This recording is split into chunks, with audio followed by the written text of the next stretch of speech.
life, every day, late at night, not okay. All I want, and I pray, all I need are some better days. What's up, ladies and gentlemen?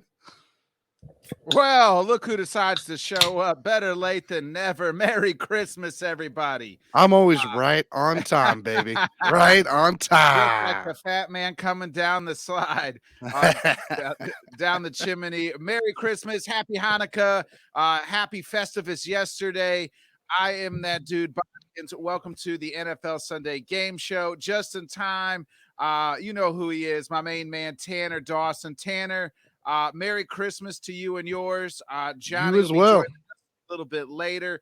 He told me we did a show last night. It was freezing in Florida, and I know we live close to each other, so I know what your temperature was, about -7 yesterday. He says it's freezing in Florida, 50 degrees. So I just figured the pipes froze down in Florida, and he was working on getting running water with that 50 degree weather that is so cold down there. And you know they're in the heavy coats, they're in the gloves, they're doing everything like that. Yeah, we got a heat wave today, Tanner. It's going to be 20 degrees. That's almost shorts weather right now. Right, exactly. Let's go ahead. We'll get into our first guest. Welcome to the show. You guys know who it is. It's Mr. Matt Larson. Hey, Merry Christmas, guys.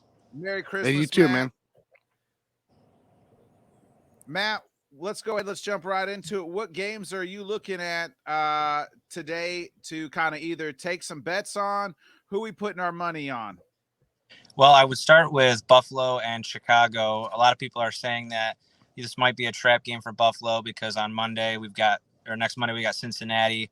That's going to be a huge game. But I don't see it that way, not just because I'm a Bills fan, but I do see that, this is a good matchup for Buffalo. Chicago's defense is almost collegiate. It's absolutely terrible. I think if it is going to be close, it's going to be because Chicago does score some points. Fields is something that a lot of teams haven't seen. And this is going to be Buffalo's first time seeing him. So I think that he could have some success there. So from a fantasy perspective, I would still play Fields. I feel comfortable that he'll still score a decent amount of points. But the best bet for that game is the over, which is set right now at about 40. I think that's easy money right there. I think Buffalo doesn't score anything short of 28, 24 points, and Chicago will probably get some too. So I could absolutely see that going over 40. That's really where I'm looking. I see like some other games today. We've got Minnesota. I'm always pretty confident in Minnesota. Even giving them some points. They had that close game last week. Everybody's probably biting their tongue, taking Minnesota, and they pulled it out. So they sometimes they don't win, but it's really close. So I think you could Indy covered in that game, though. Indy covered. They did cover. So, They did. They did. Are you laying the 8 points here with the Bills, or are you going to give the 8 with the Chicago? I'm definitely comfortable laying 8 points. I mean, you could go down to maybe 6 or 7 if you feel more comfortable that way. If they only win by 7, it's just a wash. You don't lose anything. But it's not in the 9 or 10 range where people start to get a little weary, and that's where you start to see the unders be more successful. I do feel like this is a game for Buffalo where I think they're ready to show. We had the reporter a few weeks ago tell Josh Allen that this isn't a Super Bowl offense, and they got him fired up. So I think this is where they start to get into form, get ready for the playoffs. And they'll be able to do it against a great opportunity because, like I said, this Bears defense might be the worst in the NFL. It's pretty bad. Well, looking at it too, the Bills rushing yards allowed are 6th best in the league. So I mean, if any defense is going to slow down Justin Fields, it should be this one.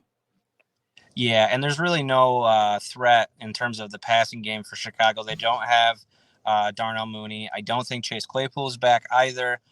They're really hurt that, and I think all their running backs are back. Khalil Herbert's back, so they are going to try to run the ball. It is going to be very, very cold down there, which might help Josh Allen. He throws a firearm every time he throws, so maybe they'll douse it a little bit. But I think that if there is going to be success for Chicago, it is going to be Fields, even though Buffalo is good at keeping everybody in between the 20s and then really shutting down in the red zone.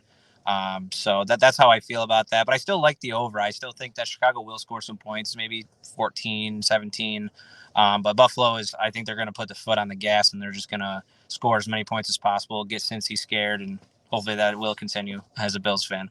Yeah, it looks like we got 40 all the way across here for this Buffalo-Chicago game, 40.5 on FanDuel if you want to get real crazy. So, it all looks pretty decent bets for me. So I agree with that one.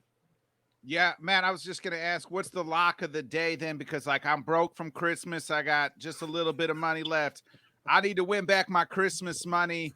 Who's the lock of the day here that I can just, hey, I need to win some money to make me feel good and get back some Christmas money that I overspent. Well, I got a couple that I really like this week, and they're just straight picks. I like the Texans this week. I think Tennessee is reeling. They don't have Tannehill. Malik Willis has not looked good when he has played. I mean, he did have the good game against Kansas City, but that was really Derrick Henry. Houston has played really well the last few weeks. They have the wiggle room that they could win one more game and still probably have the first pick. This team is playing really hard. So I would look at them. If you want to throw some money at them, they're obviously going to be a positive differential because they're the underdog. And then I like Dallas. I think they're going to rebound after that soft loss to Jacksonville. The defense just gave that up. A lot of people want to blame Prescott, but it was not his fault. He had Gardner Minshew going too. I do like Minshew. I don't want to hate on Minshew. I think he's a really good backup. But in terms of the playoffs, and I always talked about this. We talked about this on the fantasy show last week. Philly's fine with losing this game. If Dallas wins this game, that's going to slide them right into having to play San Francisco into the playoffs. And if Dallas beats San Francisco, great. Philly doesn't have to play them. But if San Francisco takes down a division rival who sees Philly multiple times a season, I think that Philly's happy with that too. I'm not saying they're going to throw the game or anything, but I do think that Philly is comfortable with playing their offense, playing the game. But if this is a must-win for Dallas too. Even with the reports of Jalen Hurts possibly out the next couple of weeks, like you would think you would want to see Minshew win this game. And then, just in case, something weird happens with Hurts in the end. Well, they could lose the next 3 games with Hurts being out, and then if the Cowboys win out, like it would be real. Like that's the division at that point in time is like tied, so it would break down to several different tiebreakers. Yeah. I definitely don't think that it's going to be a wash for Philly. I think they're going to, put up a good effort. But in terms of just looking at everything with what they have for this week, I think Dallas is just a better team. It is in Dallas too, so that's another big step up for Dallas. So I would go with Dallas. Just the money line. I wouldn't put any points for Dallas. I don't know how much they'd win by. I still think it's going to be close. Philly, just because they don't have Hurts doesn't mean they're not a really great team. And then my third one is the Lions. I really like the Lions. They've been really successful. This team is probably the hottest in the NFL right now. They need probably 2 more wins to seal a spot in the playoffs with how Seattle's got to play Kansas City this week. And then the rest of them, everybody else behind them is kind of falling apart. I've called it a few weeks ago that the Giants aren't, doing too hot. I think Washington falls out of the playoff race. So I think Detroit's going to sneak their way right in, and they've got a soft schedule too, so they could really beat up on these teams, and I think they're going to just continue to win, and I could see them. I agree. 10 games. I agree. I got the Lions in the playoffs. I think they win out, get in, because I think Green Bay loses tomorrow, so they'll be eliminated. So that last game of the season won't matter. You'll probably see Jordan Love that game, and then the Lions should win that game to get in. Now, if Packers come up with a Christmas miracle tomorrow and beat the Dolphins, that changes some things. But now that I'm sober, unlike last night, when I was half tipsy on Johnny's show, I was trying to convince myself that the Packers could pull the miracle off. So the meter is going back and forth. Yes. Okay. Now that I've gotten some rest, sobered up, I realized that there is no hope tomorrow and that the clock strikes midnight. So gotcha. The more I drink last night, the more I was believing that, it could happen. Listen, I think the line is, what was the line? 6? Was it 6? So it where it opened up at 1 and it's at 3.5 now. Yeah, it's 3.5. Nick, I like the Packers. I really do. They have a chance. I think No, this they is don't. You guys are watching Fool's Gold. We haven't beat anybody. I mean, we beat the makeshift. But why not Rams. start now? We beat the makeshift Rams. We beat the Bears, who stink. We have one lone signature win all year, and that was the Cowboys. You know, when they came to Green Bay, and like that was the game you had to win because Aaron wanted to stick it to Mike one more time, and Mike wanted us to win that game. Because he couldn't never get us to win when he was there. So there's that. Hatred. Yeah, I wouldn't put money on it, but I don't think that that's a game where Miami's going to totally dominate. I think that these are the last few games potentially of Aaron Rodgers' career in Green Bay. I don't think he's going to walk off the field with just totally giving up. And like you said, if they win, they're totally in it. I mean, if Detroit loses this week, they're tied in terms of their records. So, and the bottom half of the wild card for the NFC is wide open. Washington, they have a tougher schedule. I think they play 49ers this week. Yeah. That's not a sure win. In fact, I wouldn't even pick them to win.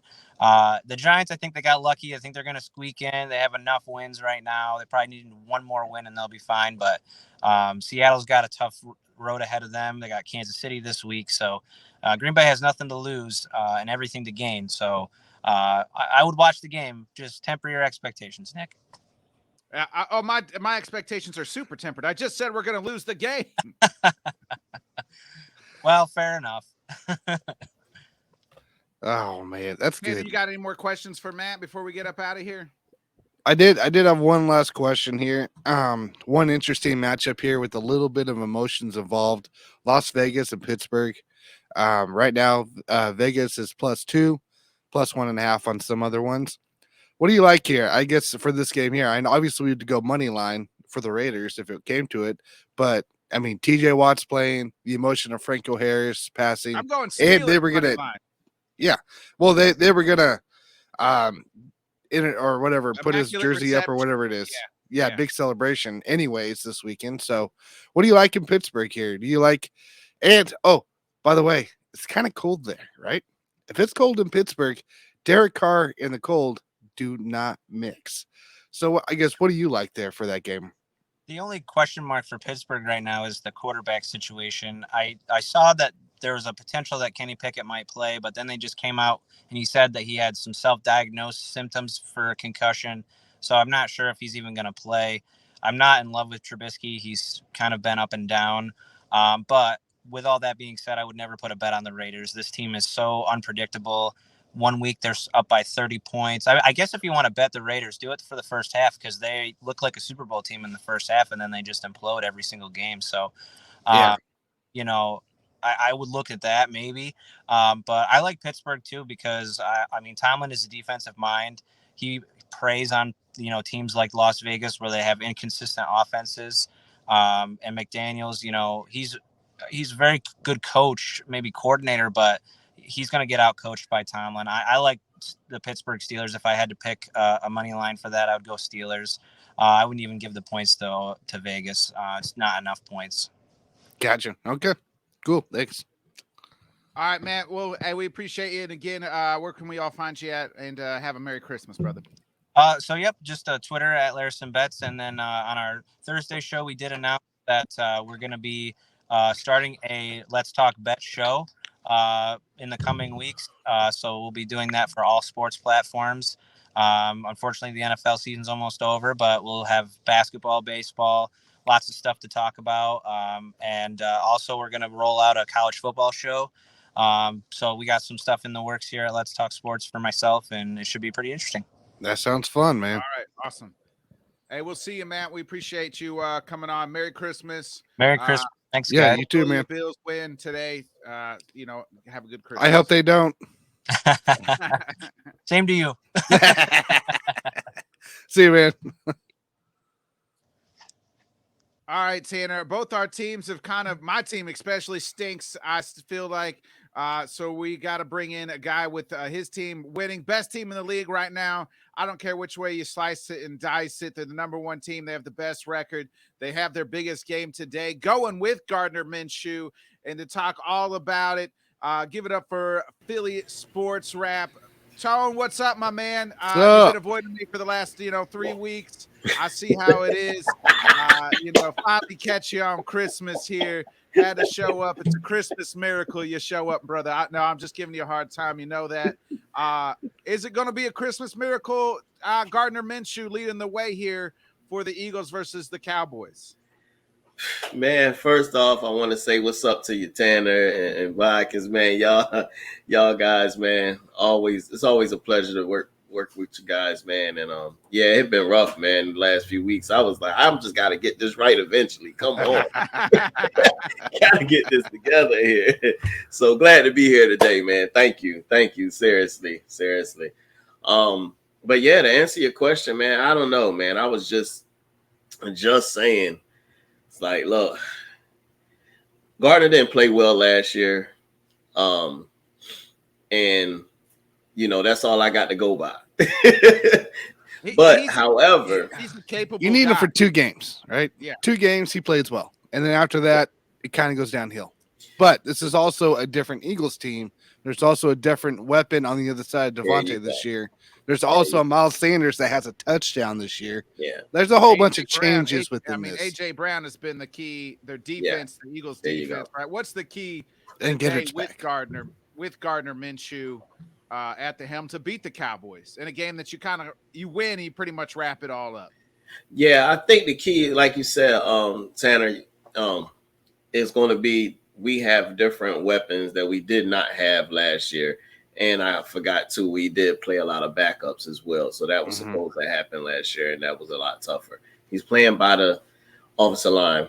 That's the number one key today. We're supposed to be tops when it comes to O-line. They're going to have to protect. Why?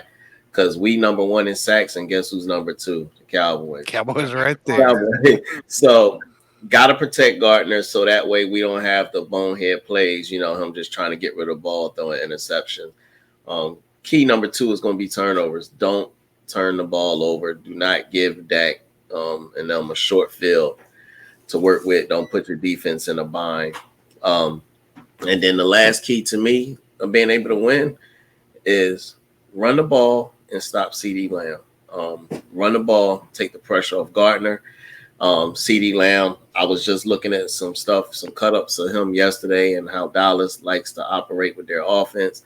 They do a lot with him in motion, and then kind of giving him, different ways he can go inside, outside, run across, the face of the linebackers, get to that open spot and run after catch. So understanding what they're doing with him, and like I said, be able to run the ball, stop the run. Yeah, it's mustache mania, man, up there in Philly right now. It should be some exciting time. It shouldn't be any doubt in this. You got still your star defense out there playing. You got A.J. Brown on one side, Devontae Smith on the other, Dallas Goedert's back, and that line's being the line. And I think you're seeing heavy workload from Miles Sanders today as well, between Sanders and Gainwell. So I like this Eagles team. I have them winning, and I also stated on Thursday night post-game show here on Let's Talk Sports that you had the best backup in football. I agree. Totally. I said that the other day to somebody. I said, I was at work and a guy came up. He's an Eagle fan.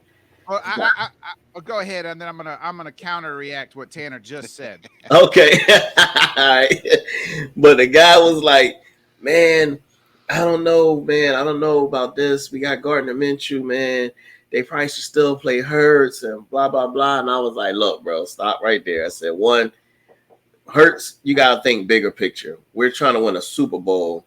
It's not like, you want to win this game, but the Super Bowl is the bigger picture. Don't risk him being hurt because he don't have to run to get hurt. It could be a sack, fall on his shoulder. Then now you got him. He's gone for the year.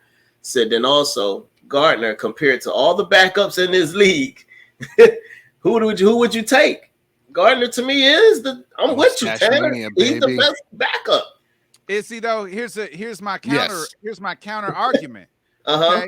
Now, are you talking currently week 16? Or are we talking at the beginning of the year? Week 16, current backup. Because you can't beat the Lance Garoppolo deal. Yeah.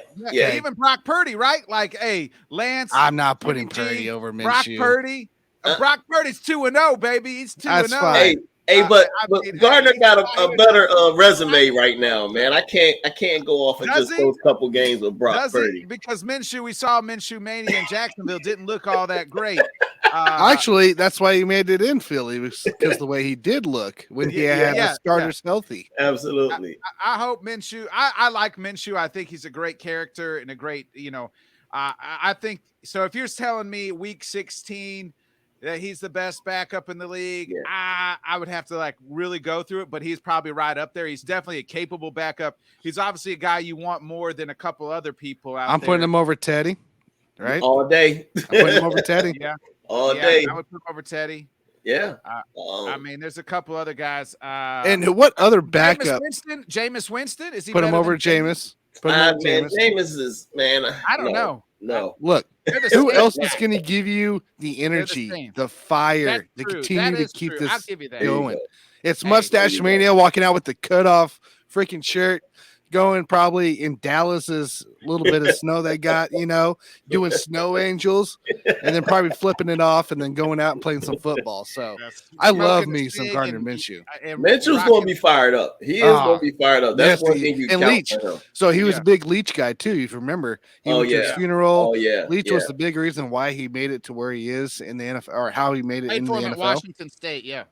So like, that's a little bit of emotions as well. Being out playing, like, hey, I got to do this for coach. So there's that as well. Yeah. So I say he's gonna be ready to go. He's gonna be fired up. He's gonna be motivated. Got a few factors motivating him, and him being energized like that should get this team energized. And hey, I'm looking for the Eagles to have 4 players with 10 plus sacks. Man, when the last time that has happened in the NFL? We got Josh Sweat with 9.5, and we got Brandon Graham. I think he's right at 8.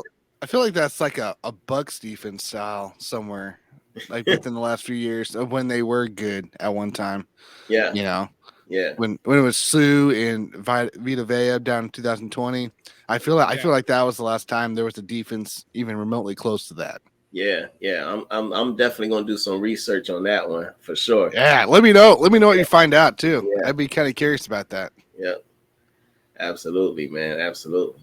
So I guess with that in the play here, obviously, 2 of the top defenses in football here going against it. But one thing is the wide receivers for Dak can't seem to execute when it's needed, right? So AKA Noah Brown, dropping the pass and turned into an interception last week, I think twice. And it's just Dak's having he's getting to there. The receivers aren't executing. With your corners, your secondary that you have in place, do you feel comfortable about causing those disruptions for a guy like Noah Brown, for a guy like Michael Gallup, even coming into play for this game? Absolutely, especially since Maddox is back. I forgot about Maddox. That was our one weakness we had a few games was that slot, and we was getting 8 up there. So with him being back, shoring that up, I think we won't have a problem. Bradbury is at the top of the league in pass defense. Slayer is a Pro Bowler.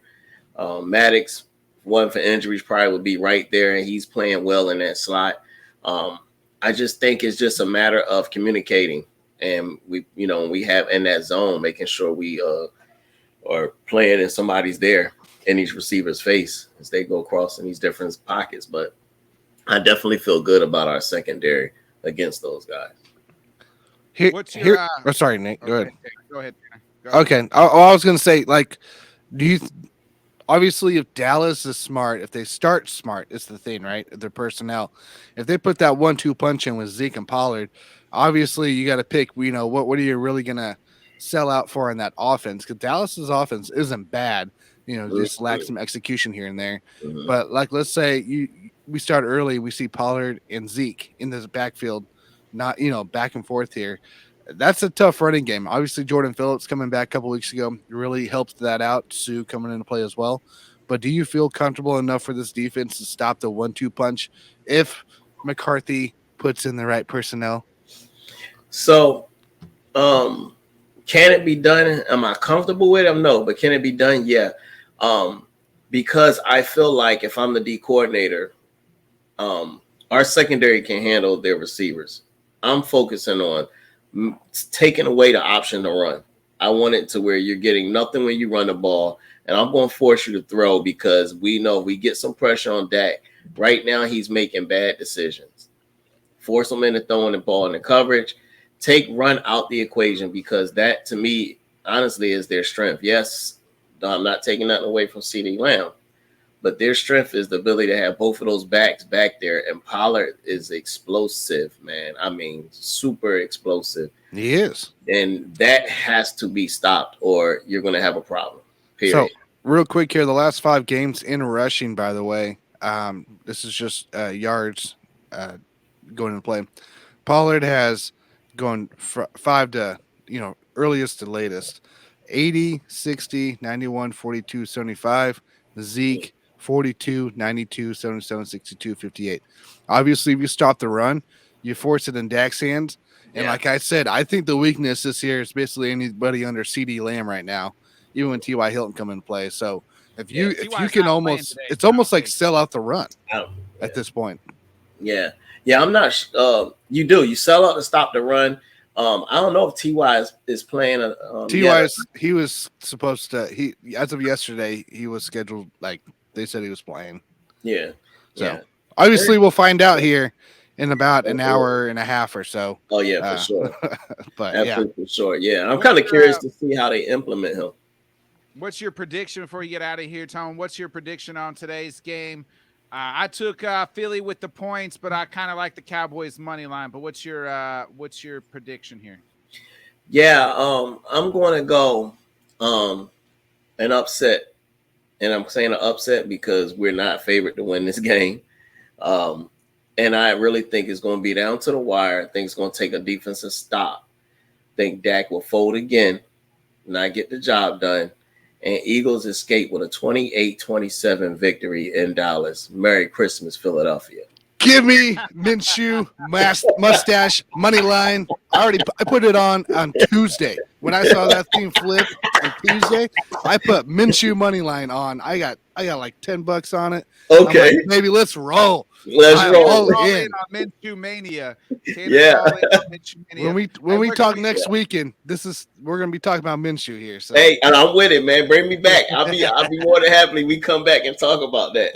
That's right, man. You gotta get the full stash on. If the full stash and everything. Hey. Hey, what you gonna do, brother, when Minshew Mania is running wild on you? Hey, look, I might have to try to find me a stash today when I do the live stream, man. That would be nice. I like that. Just get like a black comb or something like that.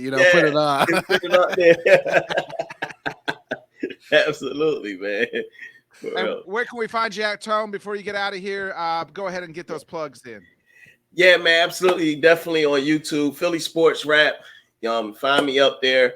We'll be up there. I'll be live today. I got my Saturday show. We're doing it early today since the game. I know we're going to have a few other games. I'll probably be chopping it up and talking about those games that's going on. Then definitely I'll be live streaming. But you also can catch me on Twitter, Philly Sports Rap. Also on Instagram, Philly Sports Rap, man. So I'm very active on all 3 of those pages. Awesome. All right, appreciate it, Tom. Hey, Definitely. Merry Christmas. You have a good Merry one. Christmas. All right, man. Appreciate y'all. Guys. Thank you. Thank you. All right. Tanner, we saw. Oh, Tanner. Sorry, give me a minute. Give me a minute. Okay. Hey, well, Tanner, we saw on Thursday night game the Jags get the big win. One of the teams that they are chasing, and I feel like can chase down and pass, is a team that is sliding, is the Titans, and a team that maybe that we thought they were going to be bottom of the barrel with is the Texans. And what do you know? Our next two guests is none other than Mr. First Down representing the Titans and Carlos representing the Texans. Before we get into y'all's matchup, I want to know if you guys, especially you, Mr. First Down, how worried are you with the Jacksonville Jaguars breathing down your necks as you guys are on the skids and they look like a team on the rise? In the words of the Emperor from Star Wars, it is unavoidable. It is your destiny. So yeah, they're red hot, and every fan in this game knows when you're hot. That's when it matters, right?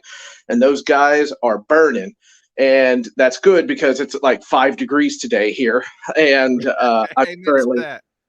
currently hiding in my parents' laundry room to do this and get on with Carlos and his cute little boy smile and smirk at me.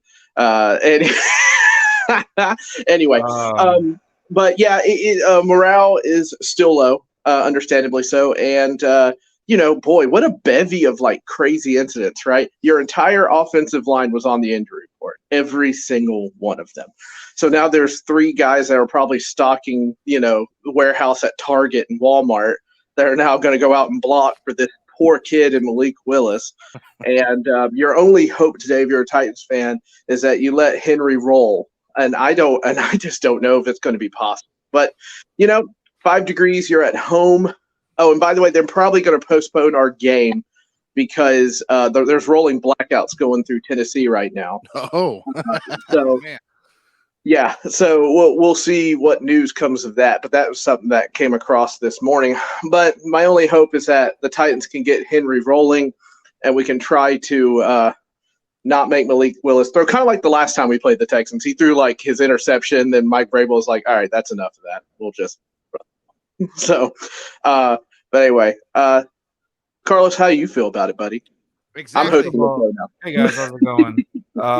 First of all, I specifically told Dan I didn't want to be on the show with you. Oh, You know exactly why. I need to talk to Dan, and also I'm not allowed to talk to him, so I need a mediator here. Everything that I say has to go through either Botkins or Tanner. You gotta have. so we got Botkins here. Hey, Me and okay, if you. you ever want to Hey, see so- your children again, you'll talk, okay? You hear me? So, Mr. First Down, Carlos is saying F you and your team. Hell. They're rolling into Tennessee today. They've Hurts been me. playing hard. They feel good for Lovey Smith. They almost beat the Chiefs. They almost beat the Cowboys. They're going to lay the smacketh down on the Titans, baby. That's what Carlos just said. If you would like a rebuttal, Mr. First Down, you can go ahead. Was that what you? Was that a perfect translation, Carlos? Your perfect. witness counselor. I mean, that's the big word, though, right? Okay, if you want me to talk smack, almost is the word in that sentence, right? Almost, Pete. Almost. Did this. So it's okay. Me and Carlos have had many a conversation, intimate and not intimate, and we feel that. Sorry, we decided we were going to be terrorists. Me and Carlos decided we were going to be terrorists today. So we're looking at it, and it's cold outside. So I think it's going to come down to who's going to run the ball today. Do you want the guy that backs up Pierce to run the ball, or do you want the King to run the ball? I want the King to run the ball. So that's how I see us trying to get out of this game, and that's how I see us trying to get out of this game alive before we go get just boat raced by the Cowboys next Thursday. So, let me back you up on that one. Honestly, to be honest, I'm really hard on my team sometimes. Because my webcam is messing up. So you really are. Yeah. I'm really hard on my team sometimes. And let me switch cameras really quick. I'm really hard on my team sometimes. Yeah. There we go. But I gotta say, these last few times that I've been kind of hard on my team, like we've been doing surprisingly better. This whole dual quarterback with Jeff Driscoll and Davis Mills has kind of been working, but again, it's one of those experiments that's probably going to not work for too long. But I mean, it worked against the Cowboys for a while. We held them down up until the last few minutes of the fourth quarter. Surprisingly, it worked against the Kansas City Chiefs as well. Surprisingly, and then today I'm gonna actually be the optimist on this one. I think it might actually. They're screwed. Don't do it, Carlos. They're screwed. Don't do it, Carlos. You've been pessimistic. That's been working. Yeah, That's it's been working. I'm gonna, and just you know what, and you know why? Because we have nothing to lose, even if we win or lose, like whatever. And it'll be cool to see a little victory, and then I would never let Mr. First Down like let it go because it was like, okay, so we beat y'all, and now like your spot for the playoffs is like even worse. So basically, no. Honestly, I say we give it a competitive game. It is going to be very cold, like Mr. First Down said. I think it's going to be I think it's going to be all running game, and I think Derrick Henry goes balls out. And I hope he does because I have him on fantasy, and this is I'm already in the playoffs. So if I get this, I go to the championship. But I hope. And nonetheless, I don't think our running backs are good. We have a guy named Freeman, number 26. Look out for him. He runs pretty fast. Not fast, but he runs pretty hard. Almost similar to a little bit of Damian Pierce, I don't think to that level, but look out for number 26. I think they're going to use him a lot. They're going to use probably Rex Burkhead here and there, and they're going to use Owundawale, number 34. Yeah, you're gonna see that 3-man like we saw last week of the running back splits. Right. So just look out for number 26. He might be a little dark horse there, but I think they're gonna mainly use him as a power runner against the Tennessee Titans. I'm gonna assume they're gonna use the whole Jeff Driscoll Davis Mills pairing. Now, one of those things that has worked with them is because they usually have a wide receiver, Chris Moore, on there, and he's a guy that just came out of nowhere. He's a special teamer, and Davis, that has been Davis Mills is like target after the whole Brandon Cooks debacle thing, which apparently, from the last time I checked, supposedly Brandon Cooks is supposed to play today. So, yeah, I saw that too. Yeah, so he's supposed to play. So I guess it's like however he feels like that day, whatever. And so I'll play. Yeah, I'll play. And so for that reason, I think we're gonna do okay. I still think it's gonna be a low scoring game, which I hope it's not because I want Derrick Henry to ball out. I know because fantasy makes you do weird things, guys. Fantasy makes you do weird things. Weird place to be. No hope, right? Like that's the only team you can really root for. Is your fantasy team. To win. Exactly. So no, it's gonna be it's gonna be one of those games where it's just gonna be cold. It's going to be, I think, low scoring game. What do you think, Mr. First Down? I think Mr. First Down, we're in a podcast this week, and we kind of mentioned the same thing. I think we're thinking it's gonna be a low score, but what do you think, bud? I was waiting for you to bring that up.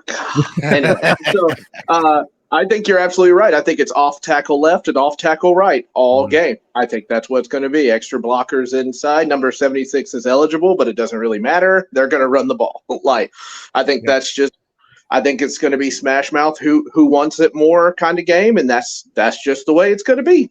But I think if there is any growing here, and if you see any young quarterback in the league, it's the tight ends, right? I think the tight ends are going to carry most of the load today. They're going to go up to Malik Willis and Chega Okonkwo and Austin Hooper are going to say, hey, I'm your boy. I'm going to run 3 yards and catch the ball. Just, do it for me. But I'm totally with Carlos. It's going to be a pound for pound for pound game.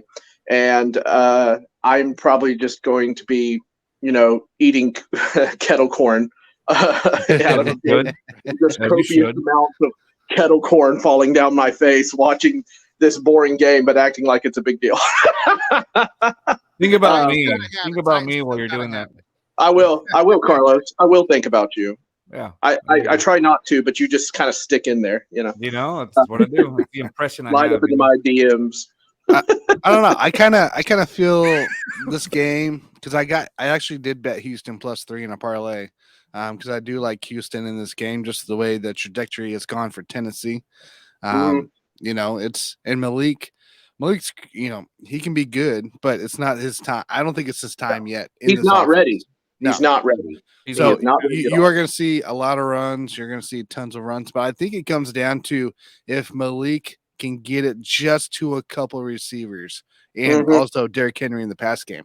That comes down to the difference. Back too. I think Burks is back this game. Yeah, I think I saw Burks back too. So yeah, I mean with Burks being back, that helps that offense, but does it help Malik enough to be able to get it there? So that's kind of where I'm looking at. I know I just like I like Houston the way they've been playing the last 3 games, and Tennessee unfortunately is on that fight or die mode with the Bengal with the Bengals. No, not the Bengals. Jaguars. The Jaguars. Thank you. I was trying to figure the one team. of the cats. One of the You cats. know, One of those kitties. It's a lot. It's a lot more fun if you say Jaguar in a British accent. Jaguar. I see you eyeing my Jaguar. What do you say? You sound like Sean Connery. Listen, there's a Jaguar. I don't know why. I'm sorry, guys. I'm cool. Another guy to look out for in the Texans defense. Look out for Jalen Petrie. That guy has been playing like a man possessed. Number 5, Jalen Petrie. With the absence of Derek Stingley's out for the season. Damian Pierce is out for the season. But yeah, look, the guy that has really, really like, even if you go back to that Cowboys game, that guy's like really cementing himself to be a great, great player. Number 5, Jalen Petrie for the Texans. Watch out for him. That guy is a safety. He's the guy that ended up replacing Reed for us, and when he went over there to Kansas City. And I believe that's a really good replacement. It's definitely an upgrade. Nothing against Reed or anything. It's just like I feel like for our defense, I think he was a great upgrade. But nonetheless, just look out for Jalen Petrie. That's going to be a good one. And that's all I can think about as far as a secondary. Our secondary is actually okay. It's just it's for us as we don't have a defensive lineman. We don't really have. We have like one linebacker, Christian Harris, number 48. Look out for him too. Yeah. But as far as like in offensively, we don't. It's like we don't have tight ends. We haven't had tight ends in like 10 years for the Texans. Like we don't utilize them at all. So that's not going to be a threat for y'all. What is it? Quatoriano or whatever? Didn't he score like 2 or 3 touchdowns and it's like 4 catches? Right. And that's he might be one of those guys that might be coming up or showing off, but I don't see him as a big starter. The last big tight end that I can remember that showed some spark for the Texans was a few years ago, number 87 Fedorowicz, but then he had to leave because I think a concussion protocol. And then before that, we had this kid named Graham, and then before that, not Jimmy Graham or anything, but some kid named Graham. And then before that was like Owen Daniels, So really, our tight end match job days, back in the match. So we really haven't had much of a good history with tight ends. I mean, I'm speaking with you guys. You had Delaney Walker for goodness sake. So miss him every day. Clutch. Yeah, very clutch. So I got one last question before we get you guys out of here, Mr. First Downs. When we first saw you, when you did your premiere with the Game Day show. Yeah. You had all the fancy, you're at the game. You had your pink little, scarf going. You had the glasses. You had everything. Guilty as charged. Second appearance. The pink scarf's gone, but the glasses were still there. Your headset's still there. Right. Third appearance here. No glasses. I mean, and all of it's been losses every single time. You're like the Titans regressing. It's strip fandom, right? I lose article of clothing, everything. Every loss. Don't come on next week with no shirt on, will you? Don't come on next week. I got a jacket and a toboggan. It's not like totally. He's shirtless next week. We have a hard enough mouth to keep the show PG-13, so You can't do that with Carlos and I on air. That's just never going to happen. Not going to happen. Sorry. All right, guys. I love it. Yeah, we try to. We try to. The boas will come out during the draft again, okay? It's just not boa season. Don't you keep up with trends? God. Not bad. Always a pleasure, guys. Yes. Give us a quick score before we get out of here, boys. Before you guys get out of here, go ahead, Carlos. Give us a quick score. Carlos.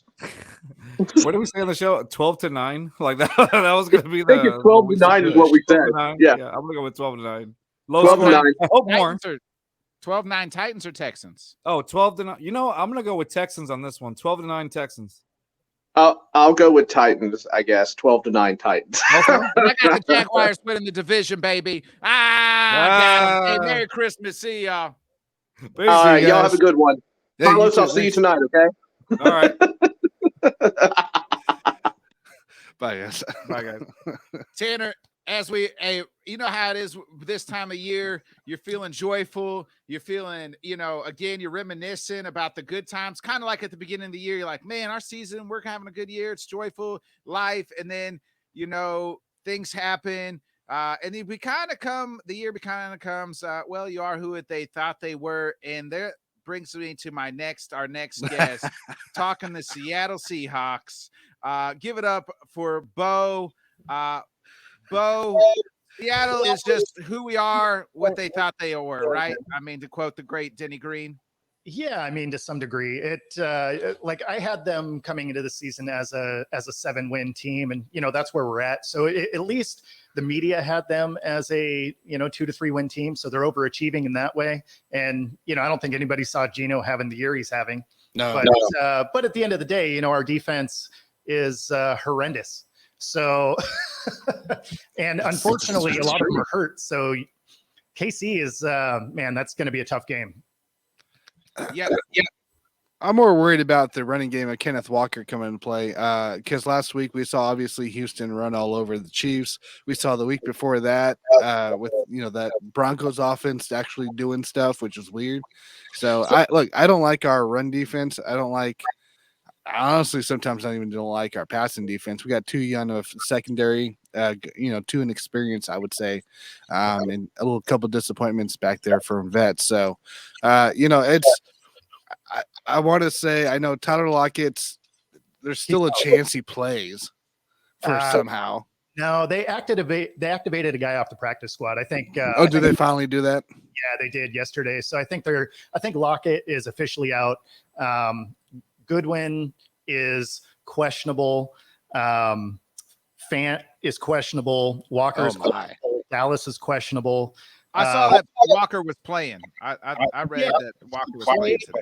Yeah, he's going to play. He's probably going to be, on a snap count, right? So no, we don't want that. Not for my fantasy team. And I mean, if you've watched the O-line, the rookie tackles have been amazing, but the interior O-line has had, especially over the last 6 weeks, has really struggled to open anything up as far as rushing game's concerned. So I don't know that I would worry too much about your rush defense, only because they haven't been able to run on anybody. So if you look over the last 5 weeks, we haven't played juggernauts of teams, right? So, and they haven't been able to run on them. Sure. And your guys' defense, it's not amazing, but I think it is underrated for what it is they do. So, and I think people think of KC as the last few years where the defense was, really, it was a track meet every week, right? You guys had to score every time you touched the ball because the other team was probably going to also. And your defense this year is kind of middle of the pack and able to get some stops in some key spots. So I think you guys are going to be in better shape than you think. I'll take that. I feel a little better about it this week with Seattle being kind of injured and kind of come down to life a little bit versus than Houston last week. I told Carlos last week they were talking blowouts. Nick was talking blowouts, and I'm like, guys, I don't think it's going to happen. I didn't say it was a blowout. You said like 40-0. No, I did not. No, I did not. I said the Chiefs can never cover. I say it every week. I got the Seahawks covering this game with the 10.5. Oh, I got Seahawks. Seahawks covering too. My mouth. That was Carlos. His own fandom said that they were going to get blown out. That was a scary game for you guys. Well, I got like 30 questions I got to ask because this is the first time we've talked. So my first question is, Pro Bowl Geno Smith, who had that on their bingo card? Right. And then are they going to get it? I've read that they want to do an extension with him. And what the hell did Pete know about Russ? Is clearly Russ is all Seattle being really good and Russ is just that bad? No, so it's like 8 questions all at once. Sorry. Yeah, no worries. So the first part of that, nobody saw Geno being a Pro Bowler. I mean, when you look at tape that we had of him, right? It was his first couple years in New York, a ton of backup. And then, even when he played last year, he looked okay, but he had that like Jimmy G, I'm going to make the bad decision at the end of the game to make sure we lose. And so nobody saw him playing the efficient ball that he's playing this year. So that is awesome. Contract wise, it's a little bit interesting in the way that It'll depend on what he thinks he can get. If he wants to be close to that just under 30 mil, they bring him back for sure. If he wants to get more than that, I think they let him test the market because there's 23 veteran QBs hitting free agency at the end of this year, and he's one of them, right? Jimmy G does, Baker does. I mean, it's an insane amount of quarterbacks hit the market at the end. So I think they're going to kind of hurt each other's market value in that way. What was your next one? What was wrong with Russ? Is Russ was the problem there? Because see, what did Pete Carroll know? Pete Carroll knew something because obviously Russ stinks outside of Seattle, and Seattle's still winning 8 games. Yeah, so the Russ thing is funny because I don't think he's washed or as bad as he's playing. But what he is doing is he's playing the ball he wanted to play, right? He wants to play hero ball. And it was something that you saw in Seattle over the last couple of years was he really started to buy into his own hype of the best long ball thrower. So he didn't use his checkdowns as much, which is why we led the league 2 years in a row in 3rd and out, right? Or 3 and out, is because he didn't want that 6-yard completion. He wanted to either 40 yards down the field or scramble around. The problem is he played behind a bad line for so long that he bulked up because he got hit constantly.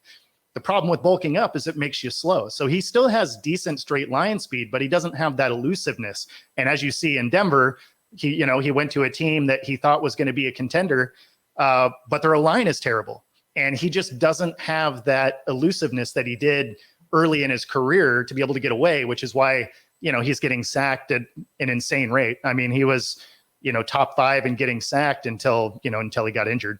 And the only reason he's not getting sacked is because he's not playing. Does Seattle hate him? I mean, and did his former teammates hate him? Because I haven't heard one person out in Seattle ever coming to his defense of any of this corniness, quirkiness, whatever it is, Team 3.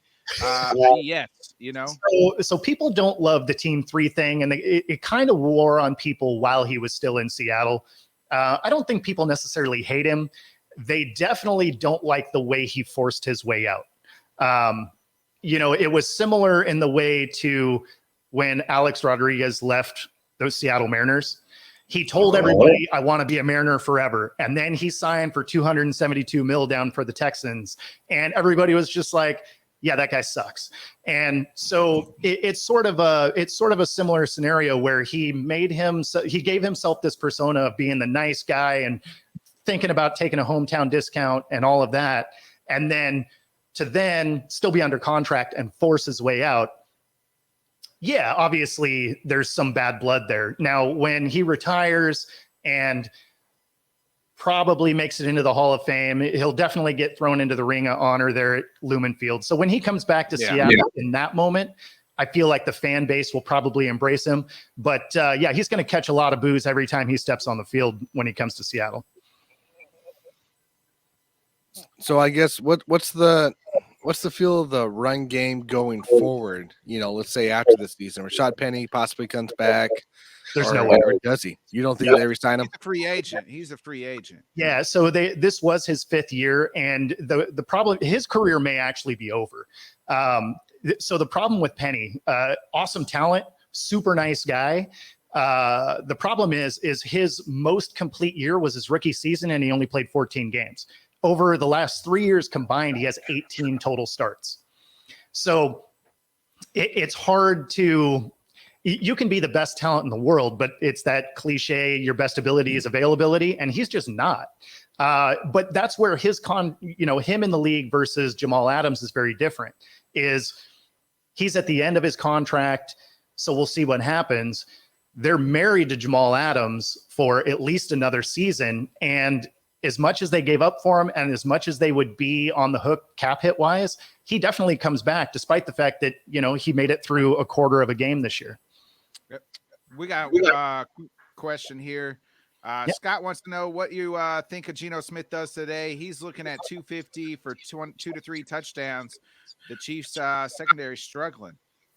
Yeah, so there's definitely some spots where they're going to be able to take advantage, especially of the KC secondary. My biggest concern is the fact that your top two receivers in this game are going to be Will Dissly, who, you know, he can catch the ball, but he is of the two main tight ends. Obviously, he's the better blocking tight end. But, you know, since Fant's out, he's going to take that duty. And then, of course, DK being the other one.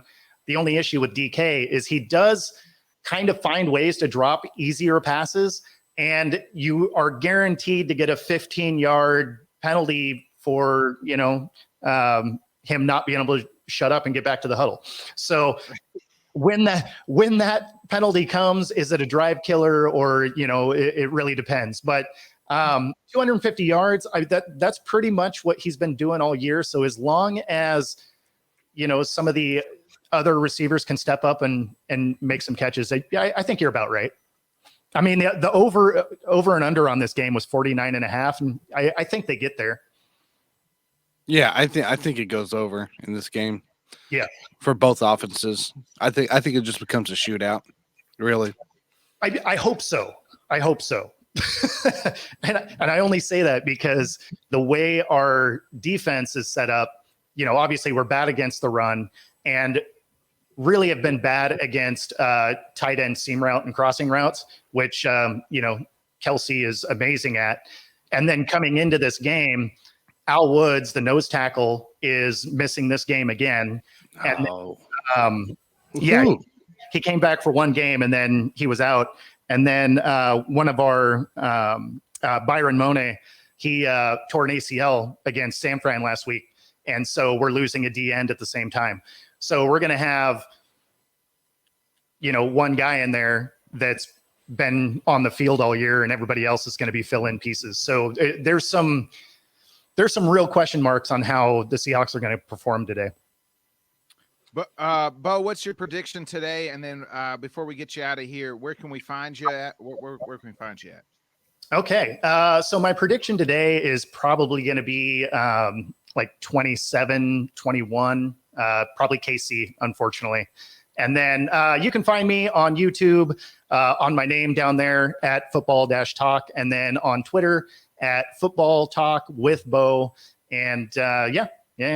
So I'll be on Twitter all day watching the games and, you know, making, you know, just talking, just talking to people. Bo, does this team make the playoffs? The Seahawks, I mean, they were one of the feel-good stories of the first half. Are they making the playoffs? So, man, that's tough. Like, today really matters for the Hawks. So if they win today, there's a real shot. They needed Washington to win last week because they had the tiebreaker with the Giants and Detroit. So if Washington could have pulled that off, then there would have been a little less pressure. The fact that they didn't makes it, they need help. We'll put it that way. They definitely need some help to be able to get in. And they don't have easy sledding the rest of the way either. I mean, they got KC today. They wrap up against the Rams, who plays them tough regardless of who's on the field. And then what the game in between is the Jets, right? So, I mean, that's probably a win because Wilson is terrible. Unless Mike White's coming back. Oh, is he gonna make it back? It's possible. Did he find the 50th doctor to clear him? Yes. Awesome. Tanner, you got anything else? I don't. I just want to throw my score out there. I think it's going to be a 33 to like 26 ball game. Okay. So I think first one to 30 wins in this game. Yeah, that's fair. I took with Seattle with the points, but I like the Chiefs money line. Yeah, that makes sense. Yeah, I didn't like the spread. The spread really kind of bounced around. It went from I think it opened at 12.5, and I was like, there's no way KC is covering that spread. And then it dropped to 9.5, and I was like, Now it's back to 10.5. Yeah, it opened at 10.5 as best bet, and now we're at 10.5 again. So. Okay. Yeah, at 10.5, that's a tough one to take because I don't think we cover. I don't think they do either. Yeah. We've only covered twice at home, by the way, against the spread. So just get something to think about. Ouch. That's rough. All right, Bo. Well, we appreciate it, brother. Have a Merry Christmas, Happy Hanukkah, happy Festivus, whatever you decide to celebrate today. Awesome. or yesterday. See you, buddy. See you, Bo. Guys. Tanner, we alluded to, we mentioned it earlier, one of the hottest teams, if not the hottest team in all of football right now. And I never thought I'd utter this sentence out of my mouth. The Detroit Lions. That's right. Wait. What month is this? It's December. And it's almost January? And we're talking Detroit Lions ball? The Lions are playing meaningful games. Got to win out. I think they can do it. And with that being said, a man who knows all Lions, give it up for Backyard Pigskin Sports. Backyard, what's up, man? Merry Christmas. How are you feeling? You got to be riding high. The Lions look absolutely like the best team in the league right now. Hey guys, how we doing? I feel great actually. I'm out here in the cold right now. I thought it'd be perfect. But I can tell.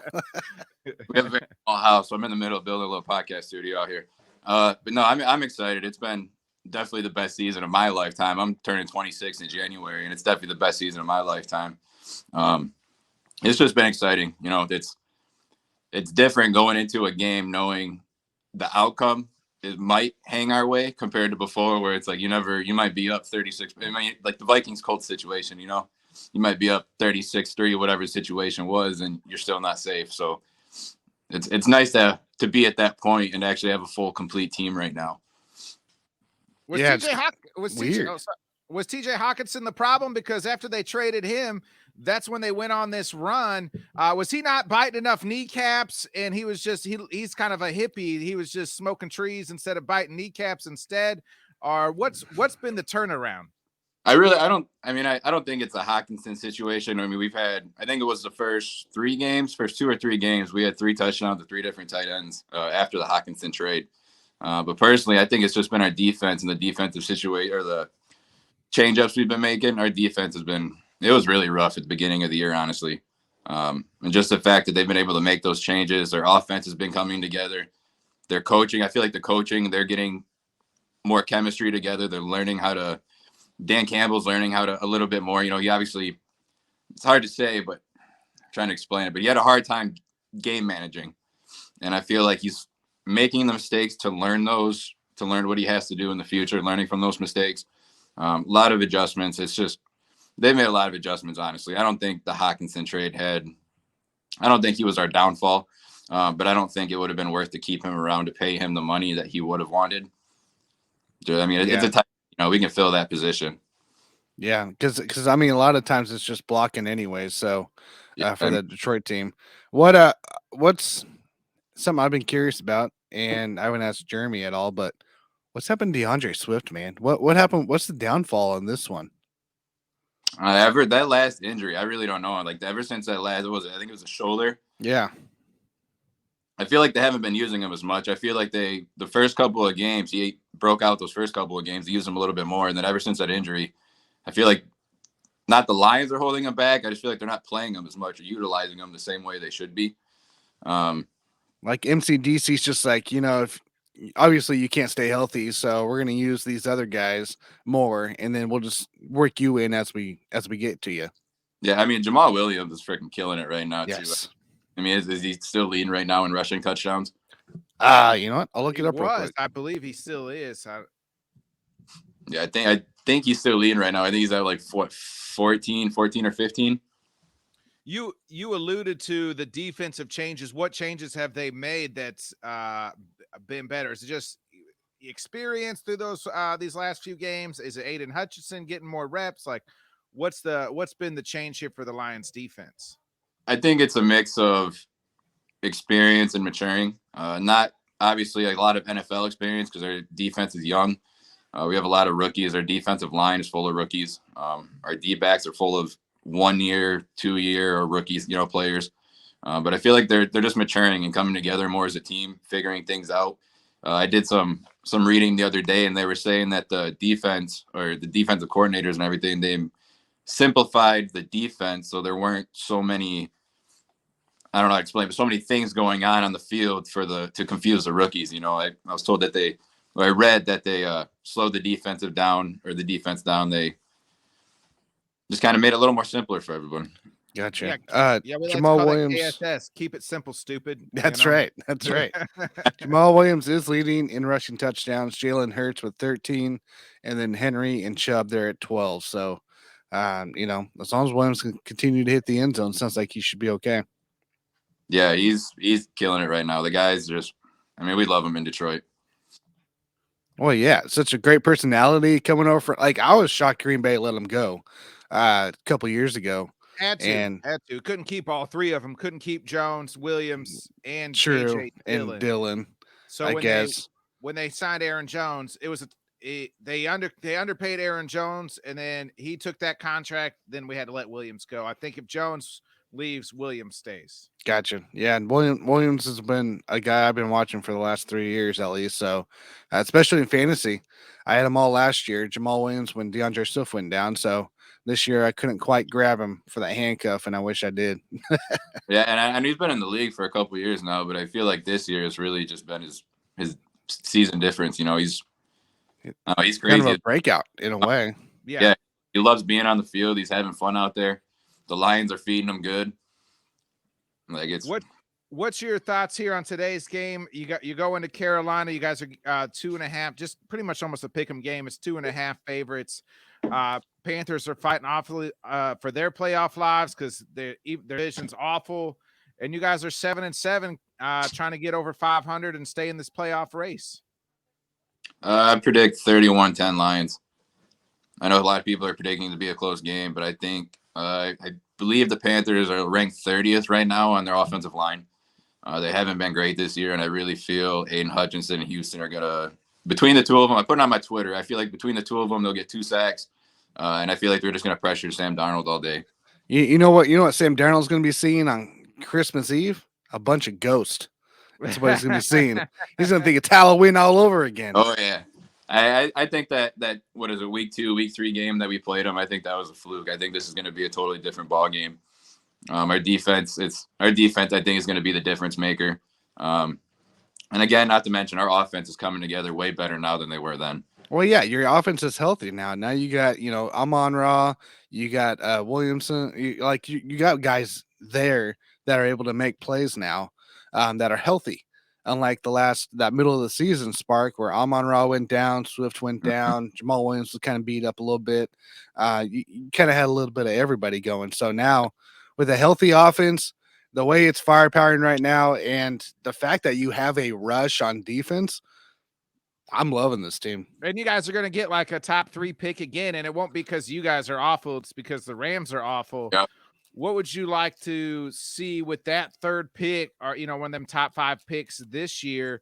Some people would say Goff's not the answer, but he's absolutely playing lights out for you guys. I mean, he's not killing you.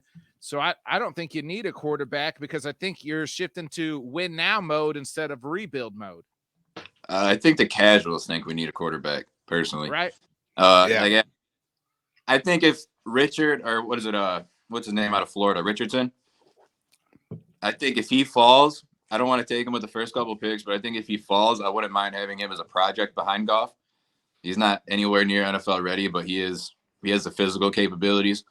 So I think he'd be a great project behind Goff. But as of now, I think Goff's our guy. I mean, he's playing great. He's had another stat I read. He hasn't had thrown any interceptions within the last 3 or 4 games. I'm happy with Goff right now. Yeah, you're talking about Anthony Richardson. Florida there. Yeah. That's right. Yeah, Anthony Richardson. Yeah, he's an athletic freak. He's not NFL ready, but I think he gets the right coaching and the right scheme around him. I feel like he has the potential to grow into a decent. Right. You can go out, maybe get, try to see what's there early, I guess, with that Rams pick. Get either another defensive guy or an O-line or, a potential weapon for Goff. And then, like later on in the first round, if he's still hanging around late in the first round, why not? Yeah, I definitely like to attack the secondary on those first few picks. So personally, no, that's a fair point there. Our rookies this year, I mean, they're killing it, but our secondary has really been struggling. I mean, I know last week they did a pretty good job holding the Jets, but I went to the Dolphins game this year. I went to the Buffalo Bills game, and just watching the secondary, we need to do something there. That was your guys' last loss, was that close game. Can the Lions win out here and sneak into the playoffs? Because I think they can. Obviously, I think as a Packers fan, just if we lose tomorrow against the Dolphins, season's over for us. So that last game don't matter. But if we miraculously win, then that last game would probably matter between us and you guys. Yeah, I would absolutely love it if we could go to Lambeau and whip on the Packers. If we could get into the playoffs with a win over Aaron Rodgers, I'd absolutely love that. But yeah, no, I feel we have the ability to win out. I mean, what do we have? We have the Bears, the Panthers, and the Packers left. I personally feel the Jets was going to be our toughest game. I didn't worry too much on the offensive side because Zach Wilson sucks, and I called him to be a bust. But yeah, I feel pretty good about it. I feel good about it. Right, and that's the thing though, is like Lambeau, like you guys are already adapted to the cold because you're in Detroit. So they don't play in the cold though; they play in the dome. It don't matter. What are you gonna do different? You still have to walk outside. You go to the weather. You go to Lambeau. It's still cold outside. Different. So I mean, it don't matter. I mean, to be fair, I think about driving to work every day. You're only there for 8 hours. You still got to do 8. That's right. That's right. I was out here shoveling just to get here in time. Damn, dude. Hey, what is it up there, by the way? Yeah. What is like the temperature? Yeah. Yeah. I'm honestly not sure. I haven't checked it. Just based off what the news, it's honestly, I don't know. It's been saying anywhere from 20 degrees to -10 with wind chill. Honestly, I haven't checked it. That's almost shorts weather, man, compared to the last couple days. That's what we do. Where can we find you at, Backyard? Go ahead and get those plugs in. Now that I got these little jitters out here on this podcast, I am going to end up starting my own podcast eventually. That's in the process. You can find me on Instagram, Backyard Pigskins Sports. You can find me on Twitter, or you can also find me on TikTok. I also have a merchandise store there as well that has stuff for not only my stuff, but stuff that pretty much anyone can wear. Awesome, man. Brand is, Yeah. Where's that at? That's on where'd you say we can find your store at? Yeah, you can find that link on it's on TikTok, but I don't have enough followers to have it as a link. But if you go to my Instagram page, there's a link you can click on. It'll take you straight to it. Awesome. And that's at Backyard Pigskin on Instagram. Yeah, Backyard Pigskin Sports. Got it. And then as soon as I get everything going, getting these little podcast jitters out here, I'll get my own started. I got a mic on its way, so that'll be going here soon. Good deal. I always tell everybody, I go, just do it, man. Like you can't. Once you start doing it, it gets a lot easier. So. Yeah, you think you're good till you get up here, and then you realize you're rumbling a little bit. But my second podcast, I'm an MMA fighter, and I did one for a fight one time.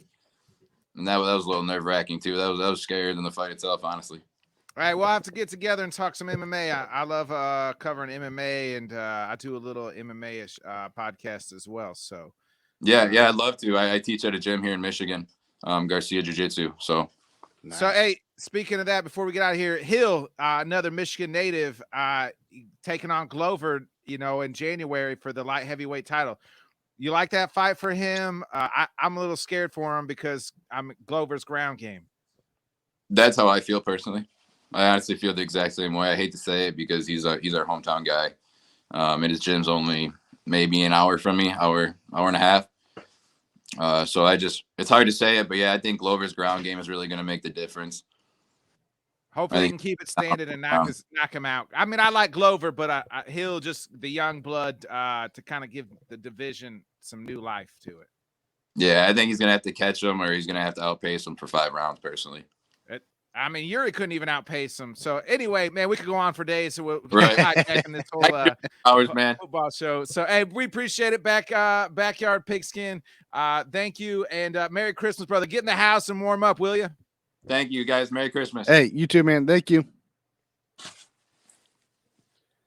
All right, Tanner, man, we are just keep moving on. The gifts that keep on giving. We'll bring in both of these gentlemen next. You guys know who it is. Friend of the program, Scott.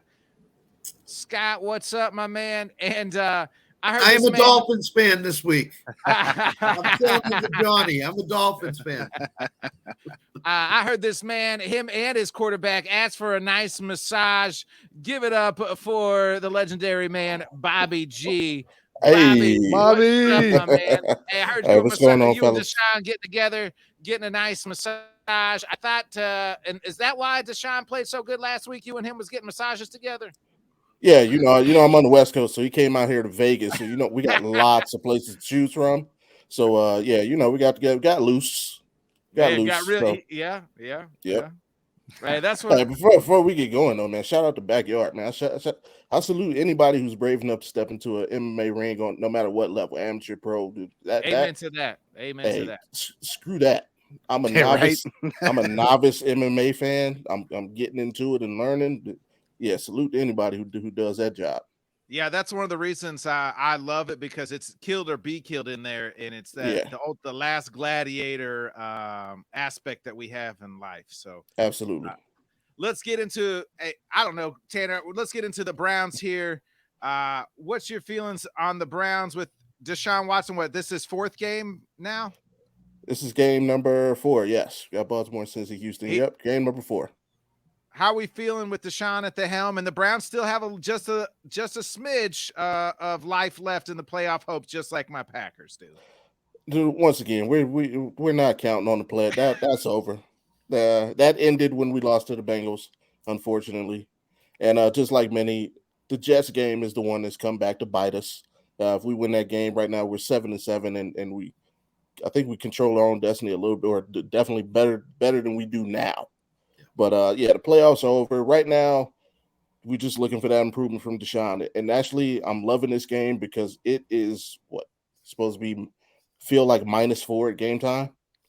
So we get to see what Deshaun looks like, in this is what we got him for. We got him for these games right here, going into the playoffs, going into playing at home in the playoffs, going into Buffalo, going into Pittsburgh, going into Baltimore in the playoffs. These are the games we got him for. So this is a good preview of what we hopefully should be able to look for next year, end of season. Bobby, I wouldn't say the playoffs are out of reach, because have you seen the Patriots and the Jets play down the stretch here? It's not pretty. Good. It is not good. I have, but unfortunately, we got to rely. I think the scenario is we need like 17 things to happen exact, and one of those things being, I think the Chargers, Ravens, and Dolphins. Either one of those teams would have to lose all 3 of their remaining games. That's tough. That's tough. Wow. That's tough. I've seen the Chargers struggle down the stretch in the season. So unfortunately, I think the Chargers play somebody horrible today. They got three easy be wins. Right. Their next 3 games are right. The Chargers do. Just remember what they did last year, guys. All they needed to do was beat the Raiders and get into the playoffs. Instead of they choked it out the last week and missed the playoffs. All they had to do was you tie. Never know. All they had to do was tie. Tie. Yeah, you're right on that one. On this side, the Kool-Aid is always, it's half full. So, we'll take it, but we're not counting on it. Nick Chubb, does he bounce back today? Are we seeing the Nick Chubb we saw earlier in the season, or no? What's going on with him? No, you're not going to see that. He's got a foot injury. He's toughening out. He's doing his Iron Man thing. I don't expect him to get his usual load of carries. I look for a good split of him and Kareem. You may even see a little D'Ernest today because of the weather. Yeah. If they lose once they're eliminated, do you think Chubb's done for the season since he is banged up with the foot? No, because you got incentives and stuff, and I think they have more respect for him than just completely shut him down, unless he's just like, I just can't go. But nah, he'll finish it out. He has too much respect for the game. I've heard all over the radio today that everybody expects Taysom Hill to play a huge role for the Saints. I wouldn't doubt it. Yeah. How do you think they stop him? Because the weather's going to be terrible in Cleveland. So, not worried about Taysom Hill. More worried about Kamara, especially since Olave is down, Jarvis Landry's down. Andy Dalton cannot throw in wind. I think the winds are supposed to get up to like 40 to 50 miles an hour, and in that stadium, it just kind of swirls around in a bowl. But yeah, Taysom Hill, he's the least. I worry about Kamara. Kamara going for 300 yards would possibly. Well, he hasn't done that all season, Bobby. So I don't think that's happening. He ain't been the same No all running back season. has done anything all season until they played our run. Our run defense is that bad. Like this last the Ravens, J.K. Dobbins ran for 180 yards. It was second game back, first game back. Yeah, I believe it was the first game back out. Come on, yeah, our run defense is that bad, so it is possible. Scott, I want to ask you about your Patriots here. How is Jacoby Myers cut from the team after that awful decision last week? And did they pick up Mac Jones's body laying in the middle of the Vegas field? Was he able to make the trip home? So what's going on with the Pats? And is Bill O'Brien the new OC next year? He should be. I can't stand another year with Matt Patricia, to be honest with you. So Jacoby Myers did not get cut. He is playing today. Mac Jones did have a press conference this week in Foxborough, so he's in Foxborough. But his body is, but his mind is still planted 6 feet I'm a deep. Bailey Zappi guy, so I would love to see them change to Zappi. I don't think it's going to happen. Jacoby's going to stay away from the quarterback room this week because that pass went right to Chandler Jones. Actually, it was a good pass to Chandler Jones. But if you expect Mac Jones to run 55 yards against any defense, you're sadly mistaken. So it's just one of those miracle in Miami, What were they thinking though? Because that game was tied. Was that a bit like he came out and he said they were just trying to be a hero. He was just trying to be the hero. He wasn't expecting Stevenson to pitch it back, and then he thought, I can maybe try to get it there. So they didn't just trying to play hero ball. They didn't need a Enrique or Batman, but they need a Superman today and this season to get in the playoffs. The bad part is, I'll give you two things. The bad part is Ramondre had cut the other way. He had a touchdown. There was nobody there. So if he doesn't go to the sideline and he cuts the other way, he's got 6 and the Patriots win the game. And number 2, I've said my hot take this year, Patriots don't win another game the rest of the year. Cincinnati, Miami, and Buffalo. It's a no-go.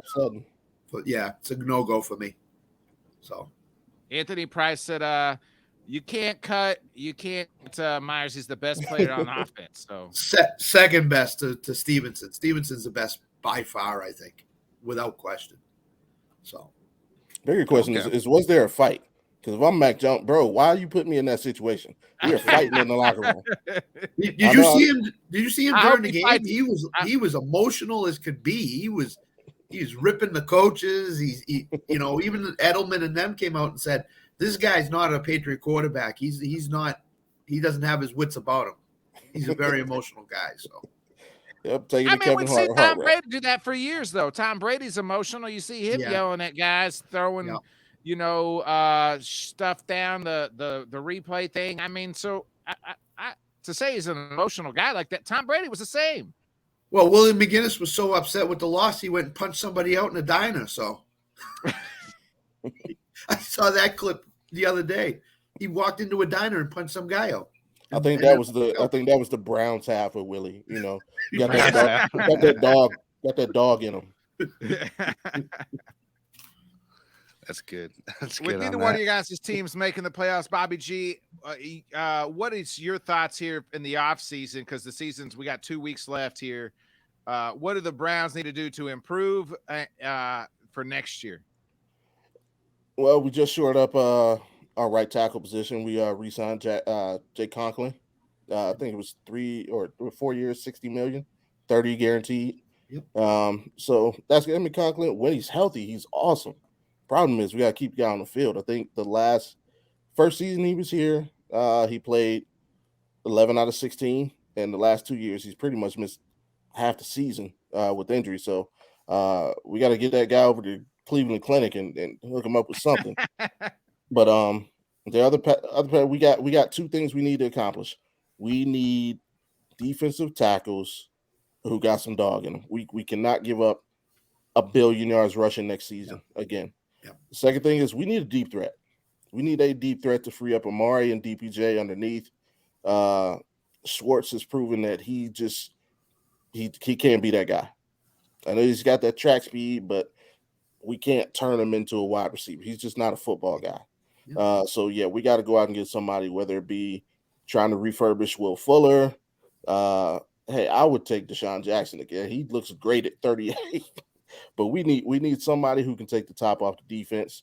It's going to be difficult since we don't have a first round pick. Gave that up for Deshaun, but those are the two areas, because if we fix those and nothing else, most of Cleveland will be happy. Yeah, Anthony's got a question for you, Bobby. He says, you think if Hunt leaves, which I think that's a foregone conclusion, Nick Chubb going to get injured next year carrying the team 100%? No, we still got Dearness under contract, so we'll still have a very, very solid NFL backup, and then we got Jerome Ford behind him. The guy that, if guys remember last year, out of play for the undefeated Cincinnati team, he's very solid. He's a rookie this year. He's been returning kicks, but he'll probably get some action if we're eliminated from the playoffs. He'll get more action besides special team, maybe about 5 to 7 carries in the last few weeks to see what he can do. So, our running back room will still be very solid. The offense is not going to be the problem in Cleveland next year. It's going to be getting some guys on defense. No, it better not be, because people will burn the stadium down. If that offense comes out next year and looks any kind of flat, any kind of, people accept it now because they understand the situation. Deshaun hadn't played in 2 years. Yep. Plus, all year these guys the offense has been carrying the weight and defense has been lacking. So people are kind of giving the offense a pass for the rest of the season. Next season, if they come out game 1, they better put up at least 35 points. Wow. If they don't, and the defense balls out, oh yeah, people are gonna that $230 million. That it's gonna be a lot of pressure on Deshaun. Absolutely. A lot of pressure. No question. Jamie, you got anything before these guys get up out of here? Yeah, hold on. I'm looking up something real quick because I'm curious. Yo, trivia time? No, I'm just curious what his week 1 stats are since 2018. Nick Chubb? No, Deshaun Watson. Deshaun this is a throwaway year for him. He just needed to play. Yeah. And I think once he got to play in an NFL game again, I think he'll be good next year. I really do. I think he's going to return to a top 10 quarterback. Yeah. I feel the same. Especially if you look at last week, he the first 2 games, it was definitely an improvement from game 2 to 1. But last week was different. I thought last week he looked the best he's looked in a brown uniform, Bobby. Yeah, and he also showed some swag. If that's what got you, he broke like a 15-yard run. I think it's turning, man. I think it's turning. His little celebration. So he felt it was like the first couple of games he played, like it's almost like he felt guilty for playing. Like, all this is on me, and I'm out here playing. He's trying to not to be the guy. It's like, dude, you're the guy. You got to be the guy. Last week, he showed a little swag. He let it out a little bit when Brissett came in and picked up that fourth down conversion. He got a little celebrated. Like he kind of visibly asserted himself as a team leader. In a way, you could see I missed football. This is what it was. Exactly. Yeah. Now I'm just going to play. No matter what anybody says, I'm just going to play. Now we got the energy back. Now it's time to really start putting pieces into play. Exactly. But the thing I don't want to hear today with Deshaun is, he had a miserable game. He threw for 75 yards or something. You got to look at the weather. It's because of the weather. Yeah, right. That could happen. So that could easily happen. I don't want to hear anything on Deshaun struggled or whatever. He played bad. It's simply because the weather is so bad there. Yeah, we today just need him to make 3 to 4 plays. 3 to 4 plays, get the game in our favor, and let the run game handle the rest. Yep. I'm right there with you on that. I agree with that. Yeah. All right, Bobby. Hey, give me a prediction for your Browns game today, and then Scott, go ahead and give me a prediction for the Pats in Cincinnati before we get you all out of here. Look similar to last week. It'll probably be some 13-17-3. There's low scoring, ugly, grimy. Browns winning, right? And, I think we can handle Andy Dalton.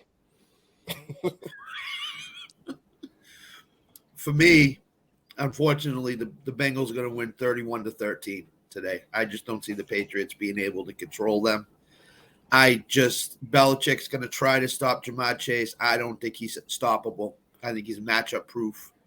And I don't think Cincinnati's going to try to run the ball that much. I think they're going to throw the ball a lot today. So, I had Cleveland winning today until I just saw this. Not a good sign, man. Not a good sign to come into play. So I still got Cleveland winning. I think they still win, and I think Patriots lose. So yeah, I'm with you guys on that. Scott, before we got a fantasy question for you, got to hear you like Geno Smith in 70-degree weather or Tua in 50-degree weather, and Tucker or Gano? Gano, baby. It's Gano. I agree with Tanner. Minnesota gives up a lot of points to the kicker position. The Giants are going to be kicking a lot of field goals today, I have a feeling. So give me Geno and Gano in that matchup there. Yeah, the Kansas City secondary is struggling. Tua's got to deal with Jair Alexander, number one, and number two, I think Miami's going to run the ball a little bit more than usual because that's the way you beat the Packers is running the ball to set up the pass. So the cold weather is not the problem; it's the wind, and if it's snow, any part of that. So cold weather is never a problem. And I'm gonna tell you something right now: DK Metcalf's going to be a top 5 wide receiver this week in fantasy. No Tyler Lockett. So yep. Let me set my lineup. Bobby G, where can we find you at, big man? As always, YouTube and wherever you catch your podcasts, whether it be Apple Music, Amazon Music, Spotify, and such places. Fan University Podcast. Go check it out. Last episode I had a lot of fun. I did 10 historical teams that didn't win championships that would probably be dynasties in this era. Yeah, we have to check that out. Did Chiefs any Chiefs make it? No Chiefs. I'll give you what I'll tell you. How many teams you guys want me to say? I'll give you that number. Give us 2 quick teams. Oh, yeah, 2 quick teams. 2 quick teams. Yeah, we're running out of time here. The 98 Vikings. Everybody knows Randy Moss's rookie year. Cunningham. Yeah. 15-1. Yeah. And the 84 Dolphins. 84 Dolphins, Dan Marino, Mark Clayton, Mark Super Duper. Yeah. They were really one of the first teams to go. I mean, them and the Chargers back in the day, air raid offenses. So you put Dan Marino in this era where you can't put hands on his wide receivers, just letting them run all over. Oh my God, that'd be a fun sight to see. Scott, where can we find you at? I'll be on Let's Talk Sports later on today with Johnny for the AFC East Roundtable. I'm on Let's Talk Sports Monday nights, Saturdays, on the Game Day show, obviously, and I-80 Sports on Fridays and Sundays. So that's where you can find me. Hey, well, we appreciate it, boys. Thank you. You guys have a Merry Christmas. And we'll see you guys, have a great you guys later. Yeah. Have a great weekend, guys. Take care. Peace. See ya. Bye. Tanner, what if I would have told you at week 1, week 16 in meaningful football, we're going to get a quarterback matchup of Brock Purdy and Taylor Heineke? First, I would have said who when you say Brock Purdy to begin with. Second, I'd be laughing because I knew Carson Wentz would be benched. So, well, that's the matchup we're getting, and to help us break it all down, we got Alec representing from the 49ers and Wendell, welcome back, representing the Commanders. I got to make sure I say it right. Boys, welcome. Merry Christmas. Thanks for joining the Saturday game day show. Nick, do you have like a script there, like a little thing on your monitor that says Commanders like every time, just to make sure you hear it right? Hopefully, yeah. I always want to say, well, the R word. Right. Well, with me being the Commanders fan, even I still have to make the mistake of saying the football team. Whatever Fair they enough. want to call themselves, they're teetering on the brink of playoff elimination. While Alex's team, with Brock Purdy still running the show, they look better with Brock than they do with Jimmy, I feel like, Alec, at times. Let's start there. What's your thoughts here on this young kid, Mr. Irrelevant, Brock Purdy, running the helm these last 2 games? All aboard the Brock Purdy train. Choo-choo. He's just been outstanding since he came on. I was a bit nervous, to be fair, when I seen, especially we've had it before with Nick Mullins, CJ Beathard, 1-game wonders come in, they know the playbook. But the Seattle game really confirmed, I feel like there's something there. He's calm, he's under pressure. He's so much better than Jimmy G at pressure. He goes for his reads like 1, 2, 3, and then he'll come back to his first read. Like, just yeah, I'm pretty shocked. Coming out, I think the reviews on him that if he was a couple of inches taller, he would have been in a top 10. I think the heights and his arm strength, but I think he fits really well in Kyle's playbook, which is there's your first receiver, there's your second receiver, and there's your third receiver. One of them's going to be open. So, and I think Kyle likes him because he's decisive. So, the consistency from Purdy is the biggest thing for this 49ers offense right now. I actually think it's elevated them since Jimmy G, because you saw in the middle of the season, right? Jimmy G, you don't know what you're going to get. You're going to get that 10-6 score, or you're going to go out there and blow a team out. I think it's closer to, for Brock Purdy, and I said this on my Wednesday show, for Brock Purdy, it's closer to the fact, or the best part about Brock Purdy is he's keeping that defense off the field to rest and not putting them out there for 35 minutes a game. I think that's the biggest key for this 49ers team right now is, yes, he's moving the ball down the field, but he's also not doing a bunch of 3-and-outs. I think today's matchup is going to be really, really interesting just because he's playing a Chase is back. D line. Yeah, Chase is back. I mean, when I was going through the numbers, their sack numbers that Washington have got is pretty higher than I thought they were. That D line looks nasty. I've only caught a few games on Red Zone and Game in 40, but that D line is pretty nasty. So I think it'll be really interesting over how our O line handles it. Chase Young, Wendell Chase Young is back, but it seems like the Taylor Heineke magic is kind of going away. Ron didn't really kind of gave him just a smidge of vote of confidence, but does seem like Carson Wentz might be warming up his arm. Yeah, I guess so. I mean, people wanted to take a look and talk about the two plays. One that was called a penalty offside that was called against the Giants last week at the end of the game, and then the non-holding pass interference, jumping all over, mugging, whatever you want to call it. I understand, but look, as much as I was screaming and yelling and everything, the Commanders lost that game long before those two situations took place. And in the best case scenario, they were going to go to overtime anyway. So it wasn't like the New Orleans, Los Angeles Rams NFC Championship game a couple of years ago with the non-pass interference call. So, yeah, I mean, Heineke fumbling inside the red zone, the opportunity for the Commanders to go ahead and do some things. The Commanders are at a conundrum, I must say, because at the quarterback position, you can go back to Carson Wentz if you want to, but what was he doing before he got injured? I mean, the Commanders were floundering, and not to say that Taylor Heineke is the end-all, the be-all, but it's a situation where Heineke is going to keep you in the game for both teams.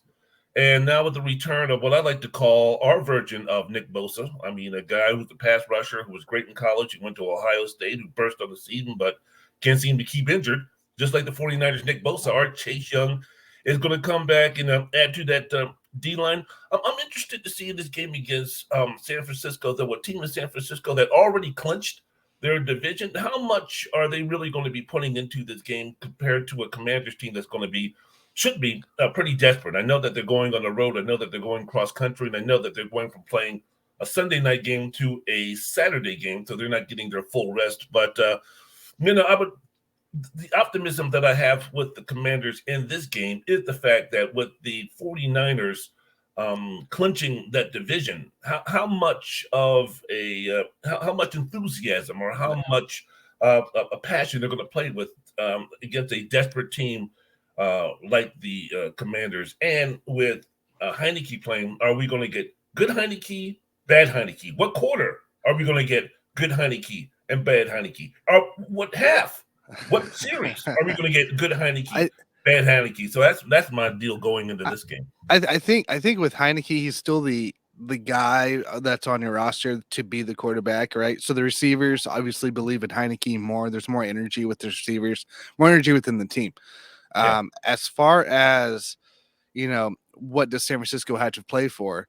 Well, they still have a third string guy, granted, as well as he's done, but you got to keep seeing consistency going on the road, beating somebody, beating a potential playoff team like this Washington team could be.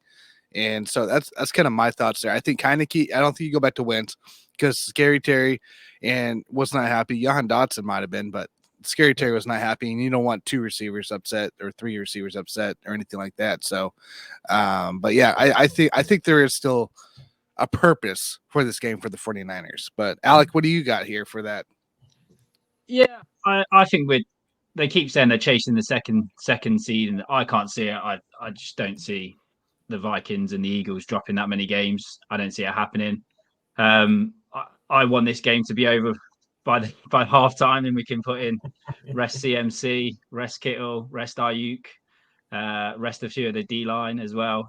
With Kinlaw coming back, so the longer this game is short, the more I worry. I think Washington stays in it. We need to be 17 up half, or else it kind of worries me, because Heineke's one of these where he can just have that flash in the pan quarter and throw 3 touchdowns, and you're like, well, where did that come from?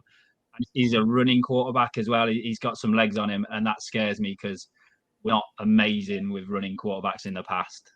All right, Alec, I think this is actually, I know how weird as it sounds, this actually might be a bigger game to see where this Purdy experiment is for the 49ers, because, like I said, inconsistencies earlier in the season with San Francisco with Jimmy G there, like you never know, where you're going to go. Now we've seen, 2 or 3 consistent games from Purdy. Can we see a fourth? Can we see, actual, like, I don't know, a starting material in a way, being out there. I love the 17-0, having an issue there.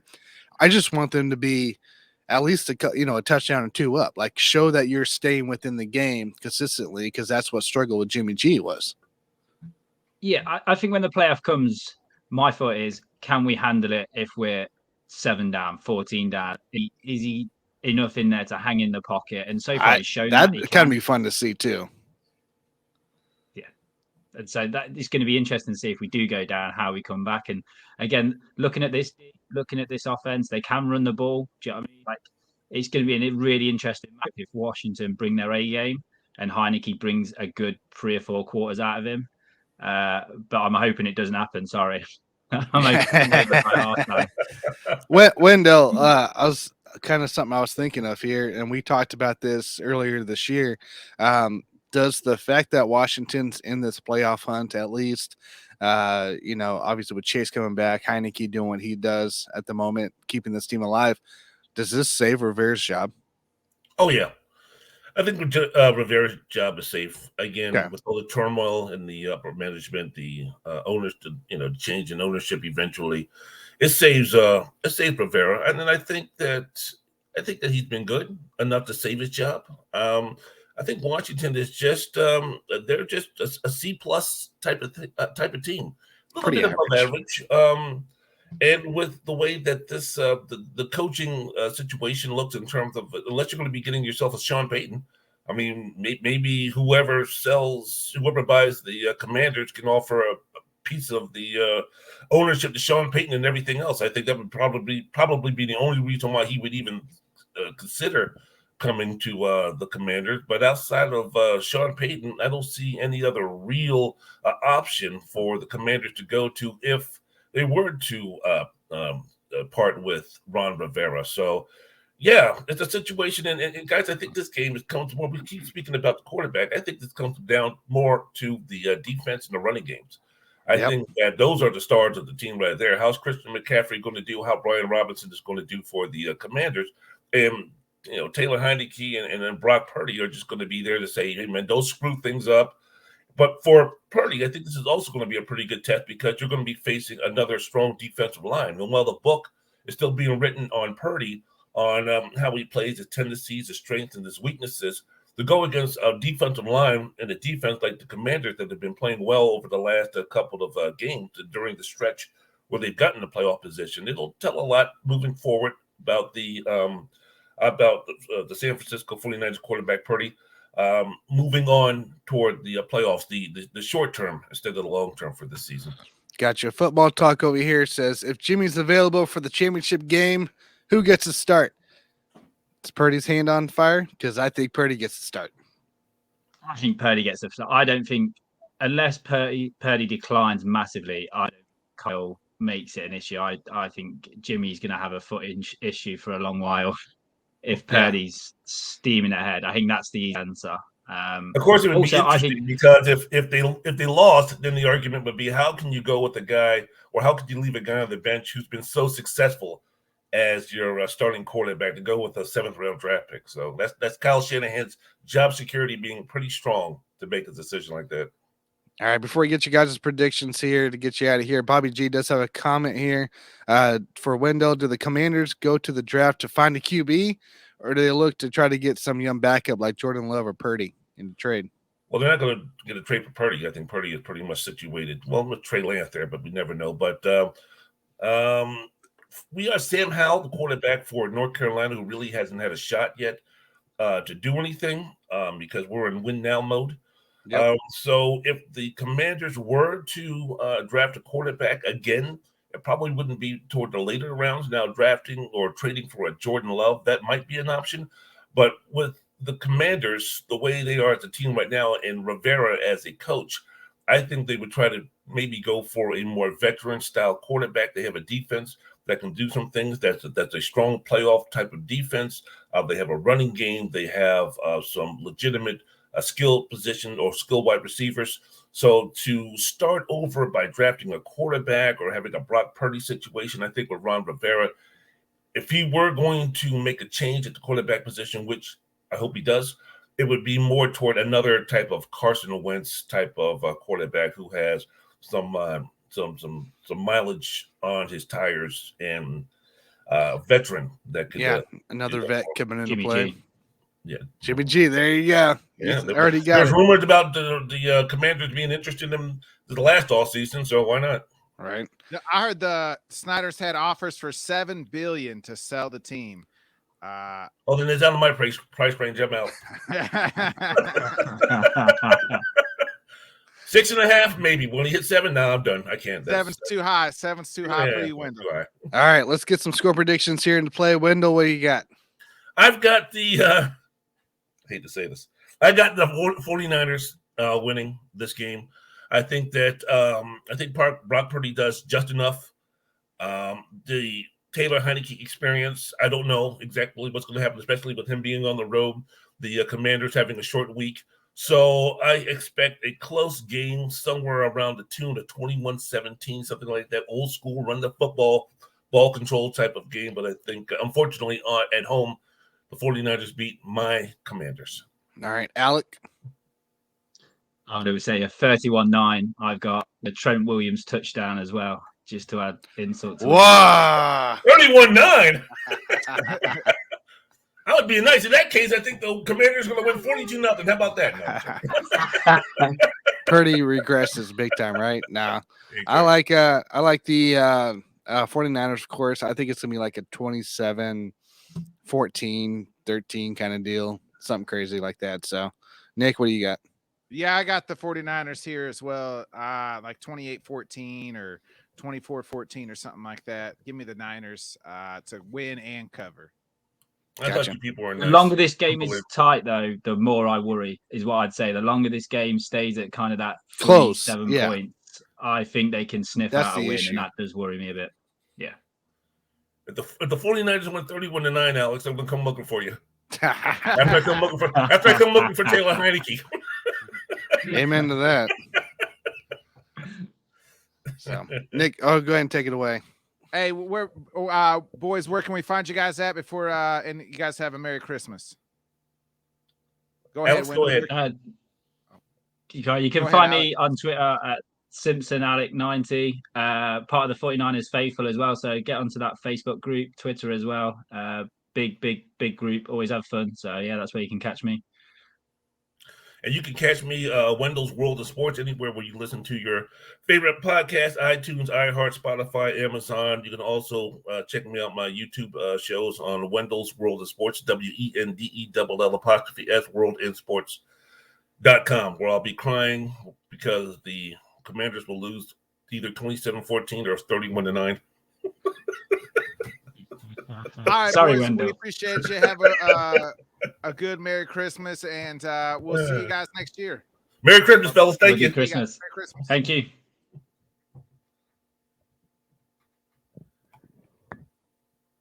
Man, we got to keep the show rolling, folks. We have a still continued more packed house. The last time I think we talked to this gentleman, he was about to jump through some freaking tables, it's time to find out whether he did. His Bills have been on an absolute roll. Look like the wagon that we all thought they were. Welcome to the show, Casey. Casey, what's up, my man? What's going on, man? How are you? I'm all right, brother. How are we doing? How are we feeling about the Bills? I think that this week is the easier week, but man, I'm looking at that Bengals matchup to be the last tough task here for Buffalo. Yeah, that's going to be a real tough game for us. When the schedule came out, I went through it. You know, every fan goes through win-loss, win-loss, win-loss.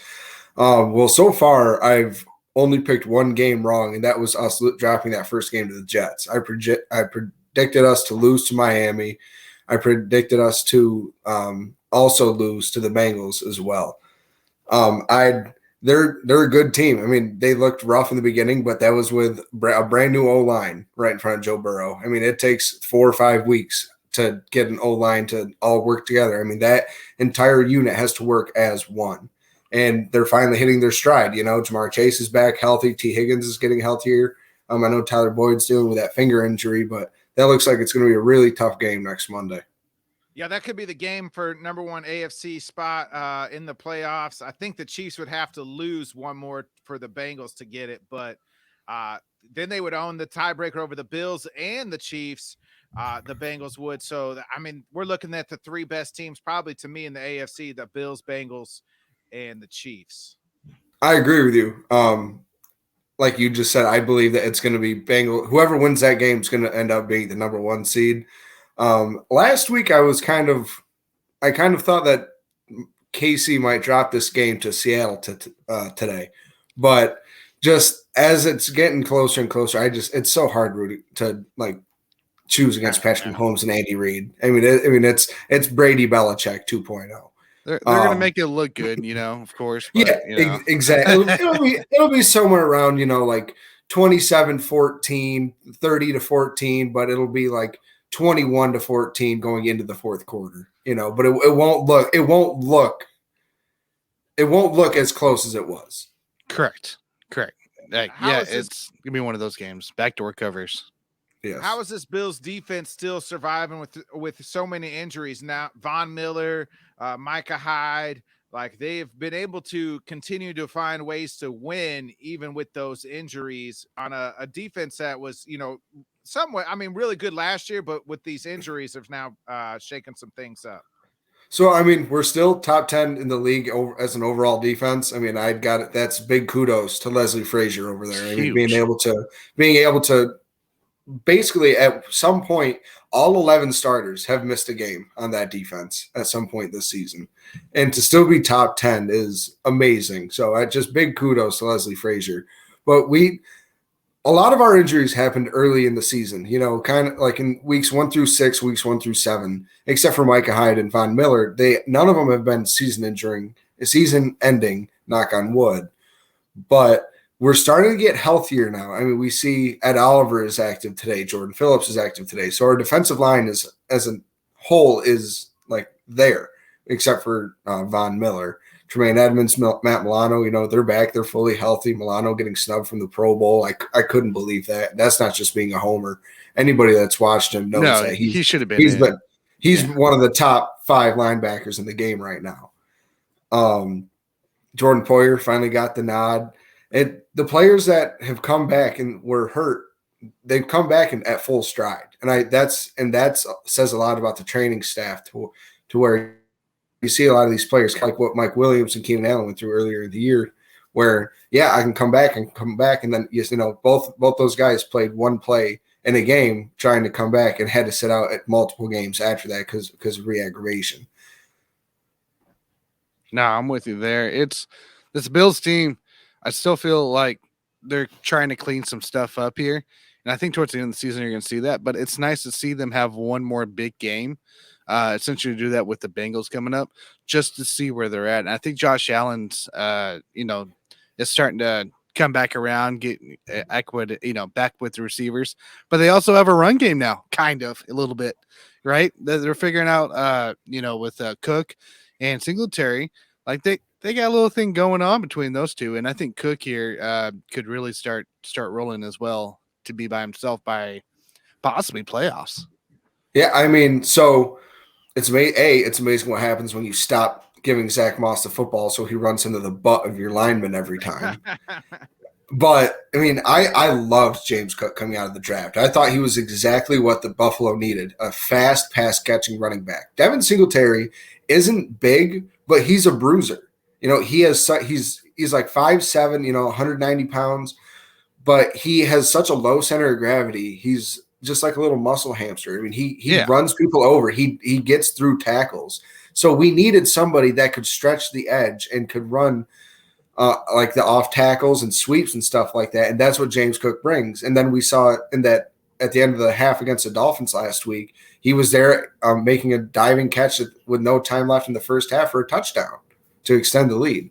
James Cook is exactly what we needed. And with Singletary being a free agent after this season, I don't know if he's going to want to test the waters and try to, because there's a lot of running backs out there, if he's going to think that he can get a little bit more money from Buffalo because we are going to be tight on cap this year, or is he going to take that hometown discount to keep that 1-2 punch? You got to think that Buffalo wouldn't really go after him because they don't really want to pay, that kind of money without, really, really team-friendly deal, because you got Nyheim Hines on the other side still sitting there in the back. So, like, you got depth already, and there's no sense of going after Singletary and wasting part of the pay, salary cap or whatever, and trying to do that unless it's a stupid friendly team deal.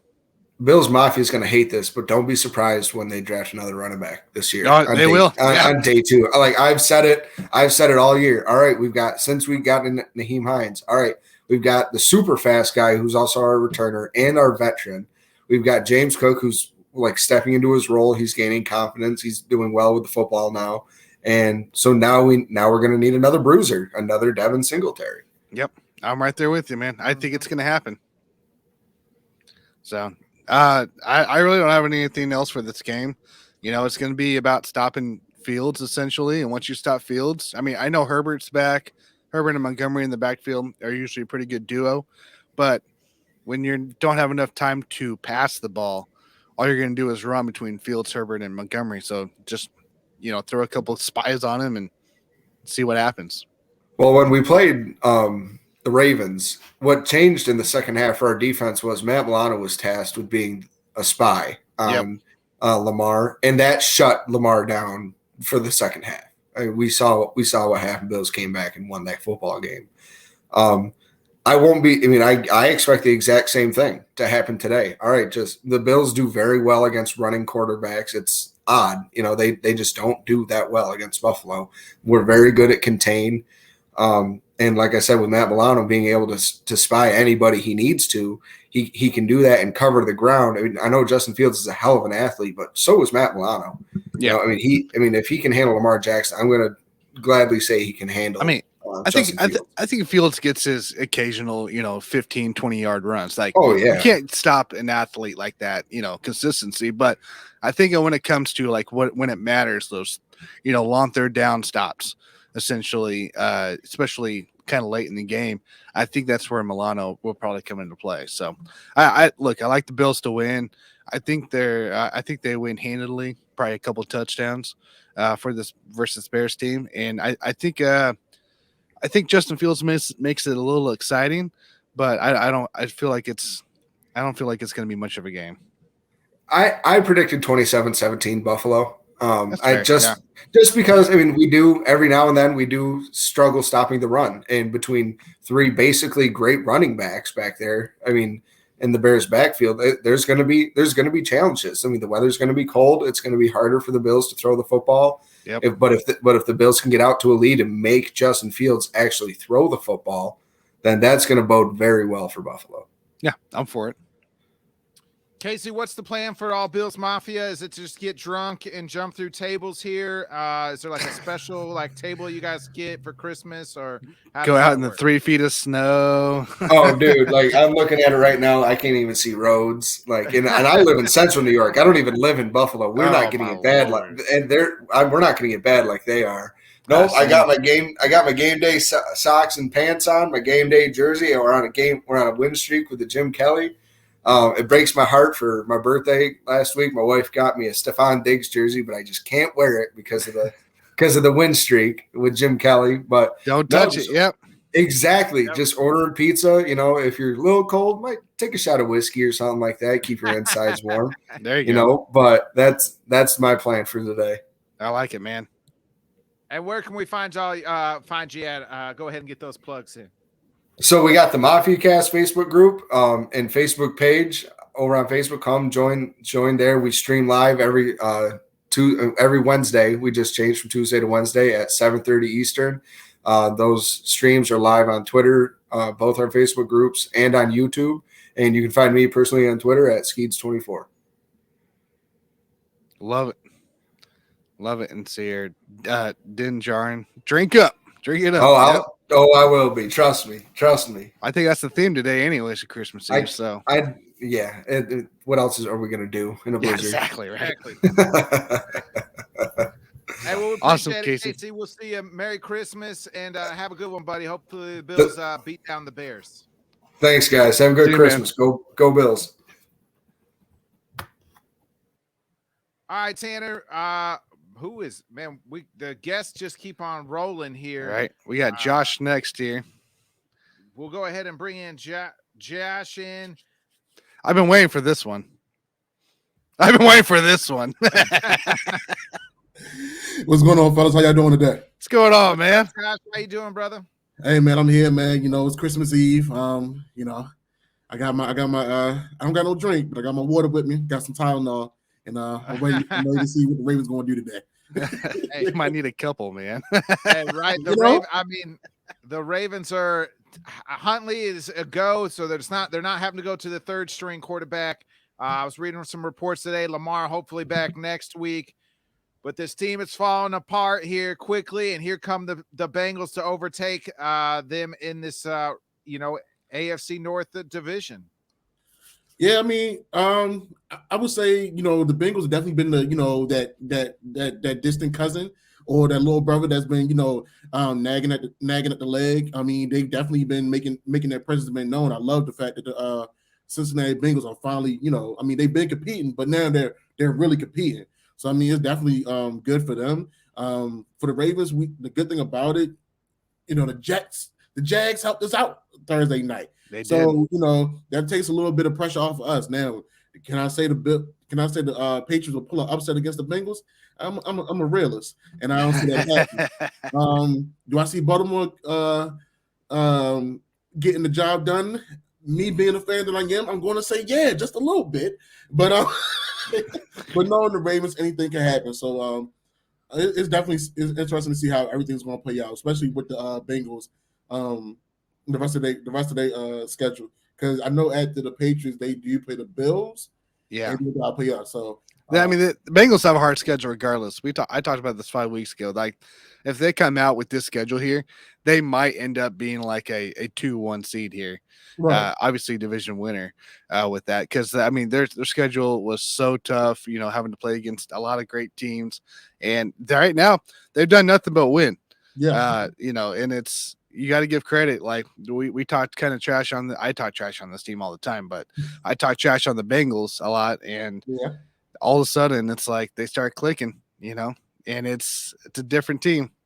Well, you know what? I say this you can tell when teams are hurting when they missing, intricate pieces to their offense. And without Jamar Chase, without a T. Higgins, sometimes without Tyler Boyd, you can tell when the offense, is the defense, they doing okay.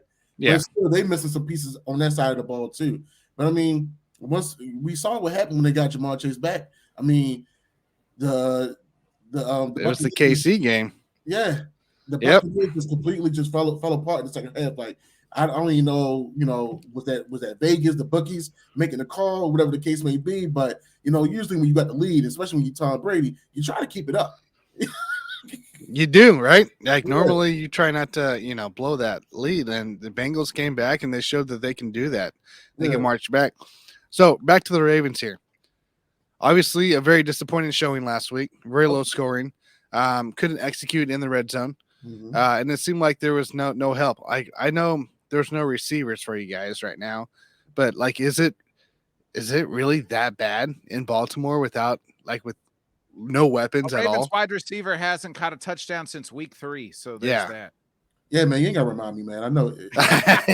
He's aware. As Johnny would say, stop bringing up old stuff. That's and the bad thing about it, week 3, it was the guy that's now hurt, that's been out for the rest of the season. Yeah, Bateman. So I definitely would say that the wide receiver core, you try to have hope in it. Me personally, during the offseason, I was saying let's ride with this wide receiver core. It can't be no worse than the 2019 wide receiver core. And it's kind of making me eat my words because they can't get no separation. No real plays are being dialed up for them to create any type of separation. But it all falls down to scheme and preparing. When you hear about James Prochet, you heard about him every summer, every day at the facility, working on his hands. Him and Devin Duvernay probably do have some of the best hands in the facility right now. The only thing is, at one point, Devin Duvernay was used as a gadget guy, and James Prochet barely sees the dang on field. And when he does see the field, y'all expect for him to just be, hot and ready like popcorn. No, everybody has to warm up. I mean, hell, when they threw Snoop in there, Snoop wasn't even expecting to play. He had to warm up. And honestly, me personally, I don't think he should be playing because for the simple fact that he is the low tier Lamar Jackson. Everybody wants that Taysom Hill is. No, Snoop is. I like Anthony Brown. Anthony Brown got a little bit more zip on his ball, and he actually played quarterback. He threw over 3,000 yards at Boston College and Oregon, but that's just my opinion. No, that's fair. I think so. Let's just throw this out there because it's still possible on all this playoff talk. Let's say the Ravens somehow end up missing it, right? They lose out, a couple more games, cost themselves a playoff chance. Is it time to move on from the Harbaugh era? Man, Tan, I've been saying this since 2018. I know you talked about it last week too. Josh, wasn't he? It was reported at one point that he was going to leave. I thought the year before Lamar's rookie year, I thought it was he was supposed to leave then. He was headed out, and then 2018. I think his eyes opened up once Lamar was like, "Hey, we're not rebuilding. We got a guy." 2018 was that year for him when Joe Flacco went down, because we all remember John Harbaugh started as the Baltimore Ravens when they drafted Joe Flacco, so that was his era. So putting them, you still have a coach still in the old stone ages. I want to say, because we have to be honest with ourselves. The offensive coordinators previously didn't even know what to do with Lamar, nor did they really like Lamar. It was almost a Dwayne Haskins type of situation that they had over there in Washington next door, because that was sad. When you see your starting quarterback, pretty much pleading his case with his offensive lineman laughing in his face. They showed the clip of that. Rest in peace to the young man. He was a DMV guy, Baltimore guy. So he brought a lot of electricity to the stands and everything of that nature. But you saw the clip too, with John Harbaugh sitting down next to Lamar, talking to him about, the record he's broke, how kids going to be, looking up to him one day and want to be like him. That, the way I took it, it was like, you know what, yo, thank you for saving my behind, because I was out the door. That's what it was. Let's be honest. If Lamar didn't take over that his rookie season, and what is it? I think he won about 5 or 6 games, got into the wild card. They won like 7 in a row, I think, until they faced the Chiefs in the playoffs, that wild card. It was the Chargers. It was the Chargers, because they beat the Chargers in the regular season and they had to play the Chargers again in the wild card. And the Chargers put like four corners out there and pretty much stopped the run. So that was the year the Chargers lost to the Patriots. Yeah, I remember that. So all right, let's talk about this game here. Going to play the Falcons. A team last week that was on the verge of a comeback, and their rookie Jake London decided, I'm just going to give the ball up. And then you got the Ravens team that only scored 3 points against the freaking Browns, and low scoring game at that. What's your prediction? What's your thoughts of this game here? Man, listen, you know, the defense was trying to do that bend no break, but at the end of the day, when the offense can't put up enough points or stay on the field, it takes away from the stamina of the defense, and that's pretty much what happened. Nick Chubb, Deshaun Watson with the underneath dunk throws, they pretty much wear that defense out. So if we want to win today, the defense has to cause turnovers. The good thing is we are in Baltimore with the game. We do have our tough man in the field because it gets the rocket in Baltimore when we play our home game. So I know it's been a while. So it really comes down to the defense. Marlon Humphrey has to lock up Drake London. I don't know about the other wide receivers in the core. They don't have Kyle Pitts, so that's kind of good. And stop Cordell Patterson. You got to stop Cordell Patterson. He is an X factor. Mm-hmm. And, Desmond Ridder is a rookie quarterback. As we all know, Ravens history, we pretty much going to tell against rookie quarterbacks. So I'm hoping that's what we can do today and pull out a win. I'm going to say it's going to be a low-scoring affair again, possibly 13-10. 13-10. Okay, I can see that. I know for defense-wise, though, you don't have any Marcus Peters, no Campbell, no Ajabo, right? So, I mean, hopefully there's enough spark still to be able to keep that thing going. Yeah, absolutely. I know I'll be talking about it later on the Trust the Bank podcast pregame show about why David Ojabo got activated last week and now he's inactive this week, whatever the case may be. Obviously, they know something at the facility that's going on that the fans don't know. But I do love the fact that Pepe Williams, Demarion Pepe Williams, is coming back to play. He does have that outside work. Playing as cornerback 1 at the University of Houston. And I love our running game to get going and pretty much do what the Tennessee Titans do.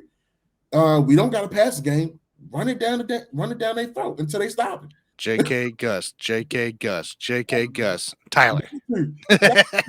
Hey, Josh, before we get out of here, I got to ask you, what's the future of Lamar Jackson? I think that's everybody's I don't know. I mean, what do they do? Like at the beginning of the year, like I was saying, back the Brinks up truck for him. I thought he was going to have an MVP type season. Obviously, not quite the MVP type season. Then the injury now as well.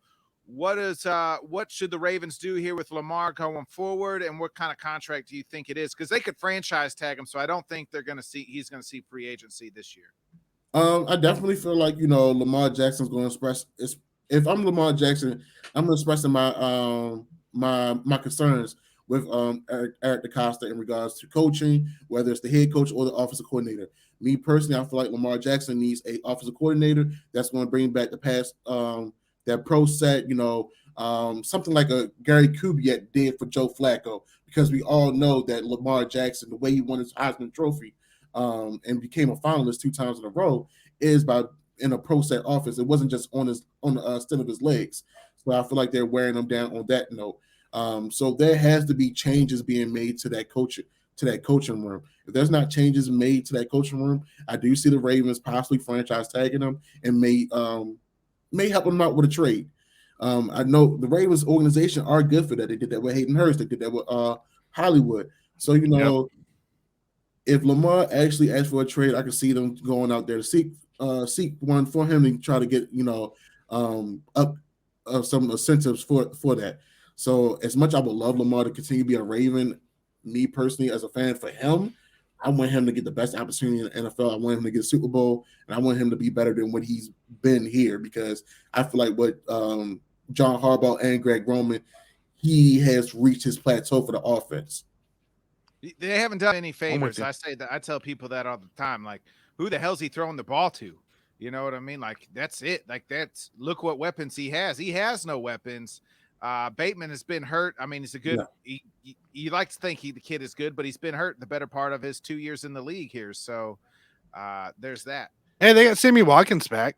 Yeah. You got Miami is always hurt Watkins. So Demarcus Robinson and Sammy Watkins. Go ahead and plug those. Get that plug in before we get you out of here. Man, on all platforms, Spotify, YouTube. You can catch us on Trust the Bank podcast. Me and my co-host McConnor. We will be going live today for the pregame and postgame show. Today around 12:30 p.m. Eastern Standard Time. And thank you guys for having me on here, man. Y'all have a good Christmas and enjoy your Christmas Eve as well. You too, Josh. Hey, Appreciate you, man. You too, Josh. Appreciate you. All right now. That's always fun talking to him. The Ravens got to have a lot. They're going to have a lot of question marks, especially if they don't make the playoffs. Like that's a interesting. It's huge right now. Yeah. What to do with Lamar? Tanner, we talked about the Patriots earlier. To get more Patriot talk, we got to bring in our old friend, Mr. Keith. Ingle. Good. Keith. What's up, my friend? Merry Christmas. How you guys doing? Good, man. How are you? I'm fabulous. I'm just waiting for Santa to bring me a new offensive coordinator, and we'll be happy. Hey, Bill O'Brien might be sliding down the chimney. Keith. That is the reports earlier. I heard that story. I didn't read the story. I actually, for my show, I was actually for another show. I was asked to have a Christmas present for the Patriots, and one of them was Bill Belichick wakes up from his nightmare, moves Matt Patricia back to defense, and either Josh McDaniel gets fired or Bill O'Brien ends up coming up back north from Alabama. And then I saw the story afterwards, so I'd be happy with that. Be okay with that, yeah. And so there's lots of things going on in the Patriots offense. Most importantly, Mac Jones, who seems to be a very passionate, very competitive player, is always kind of yelling at Matt Patricia, which you can't blame him. But you even got him Bill. Like, do you think it hurts Mac Jones staying on this team here, or do you think this is something that secretly Bill, he will never say, but he loves seeing this side of Mac Jones? No, I think he loves to see that side of Mac Jones. I mean, Tom Brady did it for 20 years. And, I find it hilarious that a lot of the expatriates now have come out publicly and gotten on Mac Jones a little bit. Right? That's what blows my mind. When they watched we were it for just talking 20 about years. with Scott. Yeah. I said Now, Brady used to do the same thing. I know Tom Brady's got a little bit more cachet, right, to be able to yell at his teammates, yell at coaches, whatever. But I like to see that fire. I'd rather see that than Zach Wilson, out there like he doesn't give a crap whether he's playing or not. Like an oh shucks kind of thing, what I mean? Like, dang, I got benched again. Even like Eli Manning back in the day never showed any emotion, any fire. But I mean, he wasn't a bad player. Don't get me wrong. People criticized him for that, though. I mean, no emotion, just the old shoulder shrug. Eli Manning shoulder shrug. There was no personality or fight in him. I don't think it's done in a disrespectful way. It shows me the guy cares about winning and that means something to me. And I think it means something to Bill Belichick as well. Yeah. It's kind of brought me back around on the Mac Jones train lately, just watching him. Because when you see him go in yelling, like you see him like trying to be passionate because he does want to win.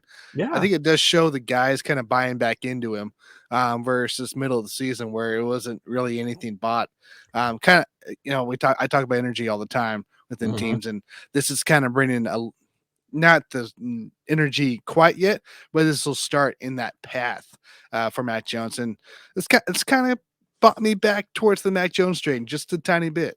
Yeah, I've wavered. I've been a big Mac Jones supporter, and I've wavered a few times this year, a little bit, kind of as you alluded to just now. But you're right; that type of thing has me hopeful. The fact that he's frustrated and pissed off, excuse my French, makes me happy. He shouldn't be supposed to be pissed off. Nobody likes to lose, right? Like that's the thing. Like, nobody. You're challenging upwards, right? Challenging upwards. Like, this is stupid. What are you doing?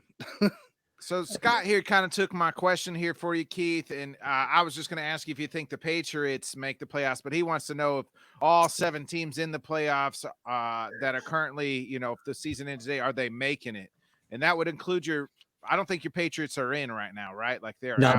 They're out right now. They're going to need some help. I mean, I don't like rooting for Aaron Jones, but I got to root for Aaron Rodgers. I got to root for him tomorrow night because we need a Packer victory in Miami.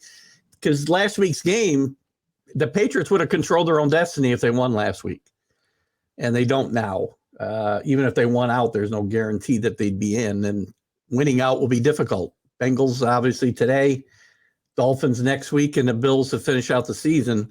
Hopefully the Bills will have everything wrapped up that they need in that game, I would hope.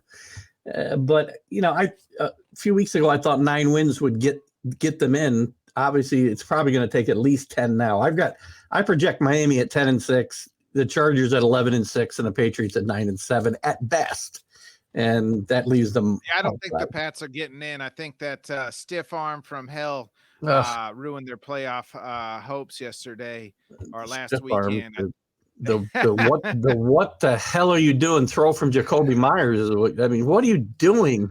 Well, at first it was Stevenson, right? And then we were like, yeah, what are you doing there? And then, Jacoby Myers, I get it. He's a kid. He's excited. And I'm trying to make something happen. I put this on the coaches for just telling these guys, look, whatever happens, just fall down. Don't fumble the ball. Don't start throwing it around. Why didn't they just kneel, Keith? Why didn't they just kneel? Why not just run out there and kneel and take it into overtime? I'm okay trying to make something happen there. I really am. I get it. A lot of people will kneel and take it to overtime and take your chances there. I'm okay trying to make something happen, but you got to make sure nothing stupid happens. And they obviously didn't do that. It's kind of dumb, though, to blame the coaches because at the same time, you were talking to professional football players that should have some kind of awareness of what's going on. No, I get it, but some of this comes to coaching, right? Because you just have to these guys are professional players, yes, but they're kids and they're whatever. Yeah, I guess you got to consistently remind them. That's fair. That's fair. You know, and I'll give Stevenson a little bit of a pass because he's a kid, he's a youngster yet. But Jacoby Myers gets the ball, runs backwards, fall down. What good? Even if this is your play, which it isn't. What good comes of throwing the ball 30 yards backwards to your quarterback? What's Mac Jones going to do with the ball? Slowest guy on the team. I mean, I couldn't even get mad. I've been mad since Tuesday, but I couldn't even get mad till Tuesday because I was numb. Like I couldn't believe it. What I just saw. There's no way they did this. Oh. So and Mac Jones, you know what? And Mac Jones, good for Mac Jones. Again, to the opposite of things that Zach Wilson does and guys like him. He kind of blamed himself for not tackling a guy, 100 pounds bigger than him. He did. Well, the guy also towers over you and has another 200 pounds on you. Like he got a nice stiff arm, and I don't think there was any way he was bringing him down. I don't think so either. No, Chandler Jones deboed him and said, "Give me that's my chain," and ran the other way. And I'm sure Chandler liked doing that against Belichick and the Patriots as well. You know he did. Right. Yeah. So, yes, it was a bit of a nightmare because now things don't look so good. I was feeling really good at that point. They played a good second half. Even though they gave up the touchdown, I don't blame referees. The call was what it was. I never, ever have blamed a loss on a bad call. You can't put yourself in sure because you're a Patriots fan, you're still reveling in the old tuck rule, so you can't ever complain about the refs because they've been cocky for the last 20 years, Keith. Your point's relevant, but it's not the only reason I don't do that. It's a great point. The tuck rule got put away right after that game. We all know it was a fix. We know. Jeez. Keith, what's your thoughts on today's game? The tough Bengals, I think the best playing maybe the best team in all of the AFC, maybe the best team in the football. I love Joey Burrow. Anybody that watches my shows or this show knows I have a huge crush on Joey Burrow. I'd probably marry him if what's your thoughts here? We don't have to get into that. I don't judge people no matter what. Don't worry. What's your thoughts on Cool Joe coming in and the Bengals, who are absolutely just lights out? You're absolutely right about the Bengals. 6 in a row, playing at least as well as anybody in football, probably better. Yeah. The Patriots, and I love Joe Burrow too, and I love Chase. I mean, they're just a great combination. He's got some really good weapons around him. The offensive line's playing better. Patriots' only chance today is to be able to get to Joe Burrow and I think just disrupt that passing game as much as they can. They're not going to shut it down. Control them, maybe hold them to field goals once they get to the red zone. And score touchdowns when they get to the red zone themselves. I think they'll move the football a bit. Although the Bengals are one of the top-rated run defenses right now, which is what the Patriots have been doing well. One place that they're not, I think they'll try to shut the passing game down as much as they can because Mixon, as good as that offense has been, Mixon hasn't been as good as he's been in the past for whatever reason. He's better out of the receiving than he is running. I think Samaje Perine is actually a better runner right now as far as behind that O-line. Yeah, I look at the Patriots. I think are going to need a perfect game today to win this game. They have to have luck on their side, and they have to execute. They got to take better care of the football. They got to stop the stupid penalties, which have been listen, that's a coaching problem too. Sorry. Big I know time. players are stupid, but I've never seen a Patriot team get this many holding calls, false starts over and over. Oh, and it's over bad. again. It's bad. It's frustrating to watch, and they've got to clean that up and convert. They have moved the ball this year. They haven't scored points like they did last year, but they have moved the football, and they just can't put it in the end zone when they get to the red zone. So that's going to be the difference today. Get the ball in the end zone and keep them from kicking field goals, because Bengals are going to move the football too. We know that. And Patriots got some big guys out today too. Mills is out again on defense. Parker's out on offense. Some other guys banged up. Thornton's banged Harris up. is out again. Harris, I think, is a game time, unless it's changed. They already called him out. Did they? Yeah, they called him out. Yeah.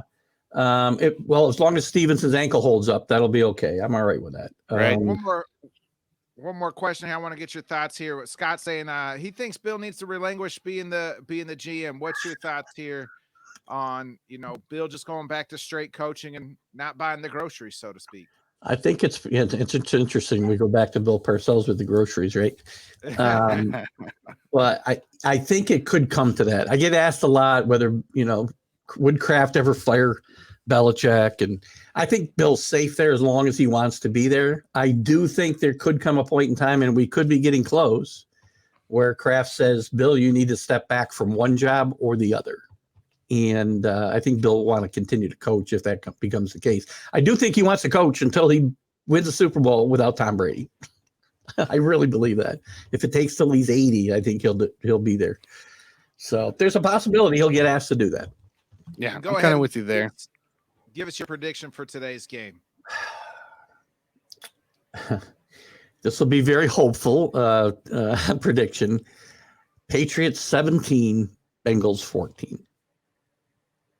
Probably it'll be Bengals 28, Patriots 15 or something, but I'll hope for the Patriots to grind something out here in the cold and probably going to be windy over there. I'm not sure what the wind situation is going to be, but it's died down here, but we're like 3 hours away from there. So hope for the best. The season rides today. We pretty much got to win out, I think, to make this happen. And stranger things have happened. I saw it last week. Strange things happen. So maybe it's all a lie.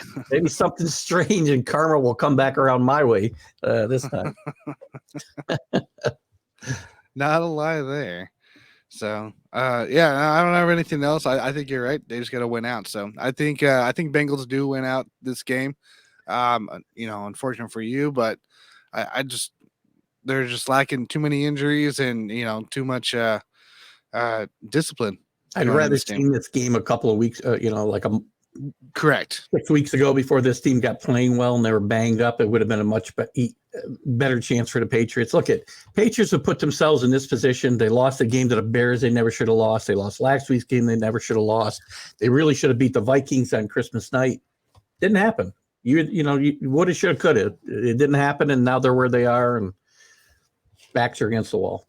Yeah, no, I'm with you there. I think if it was 3 weeks earlier, we'd be talking different. Yeah. So, well, yeah, I like the Bengals to win this one outright and to cover. So, Nick, you're a Steeler fan?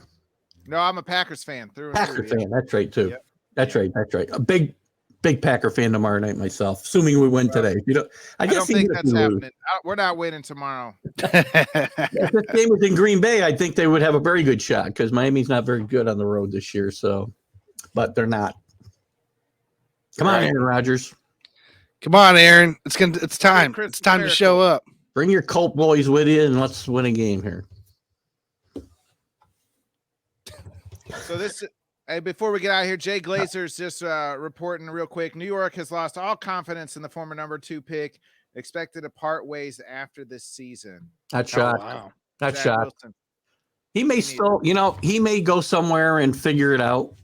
But until he grows up, it was never going to happen in New York. It's gone too far the other way. The fans, he's lost the team. He's lost the fans. He's lost everything. Yeah. You're not coming back in New York here. He might go, he needs to go somewhere where it's quiet. Atlanta, someplace where, he can be kind of market, like maybe, or a team that's just in the dumps, like the Texans or somebody like that. Or, no microscope, and just, he's got to reflect and he's got to grow up.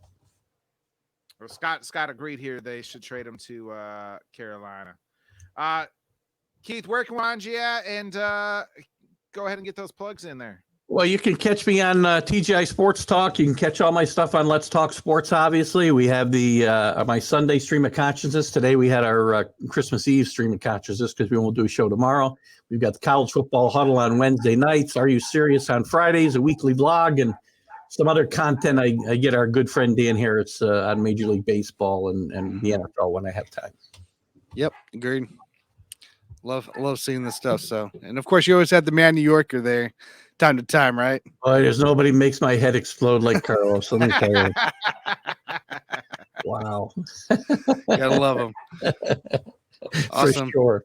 Thanks, Keith. Appreciate you. Have a great Christmas, man. We'll chat with you later. Yeah, thanks for having me on. Merry Christmas, guys, and be safe and happy and have a joyous holiday with your families and friends. Yep. Hey, you too. you too, Thanks, Keith. Keith.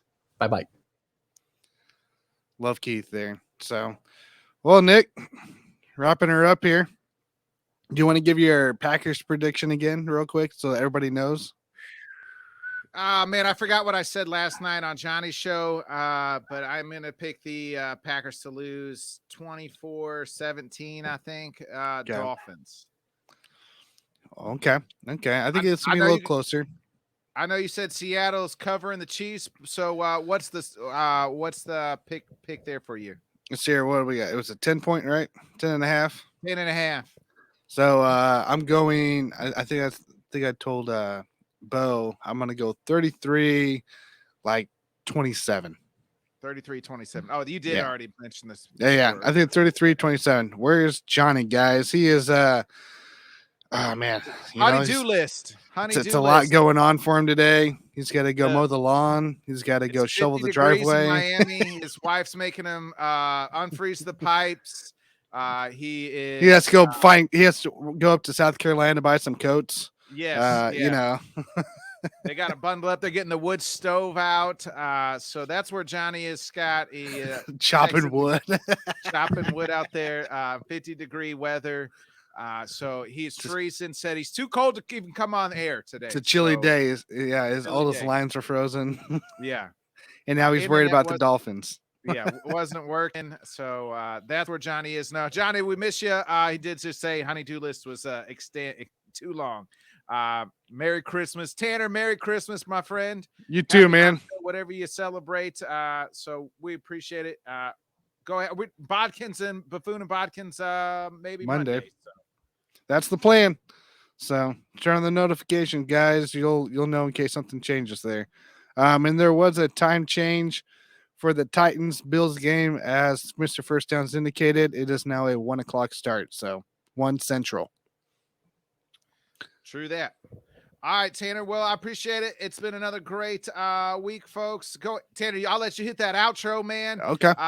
Thanks a lot, friends. Hey, before we forget, last day of the giveaway is today. All you have to do is subscribe to the Bodkin Show, Let's Talk Sports, and the Whiskey Sports Podcast, and comment on just like these fine gentlemen did today. Our girls, if I don't think we had a female comment, but just don't want to discriminate. Anyway, Merry Christmas, everybody. Enter the giveaway, $100 gift card, jersey your choice, and LTS mug and t-shirt. That ends tomorrow. Dan, we miss you, brother. Sorry, yeah. Texans for Titans. My bad. Merry Christmas, everybody. And Tanner, go ahead and hit that outro, baby. See you guys.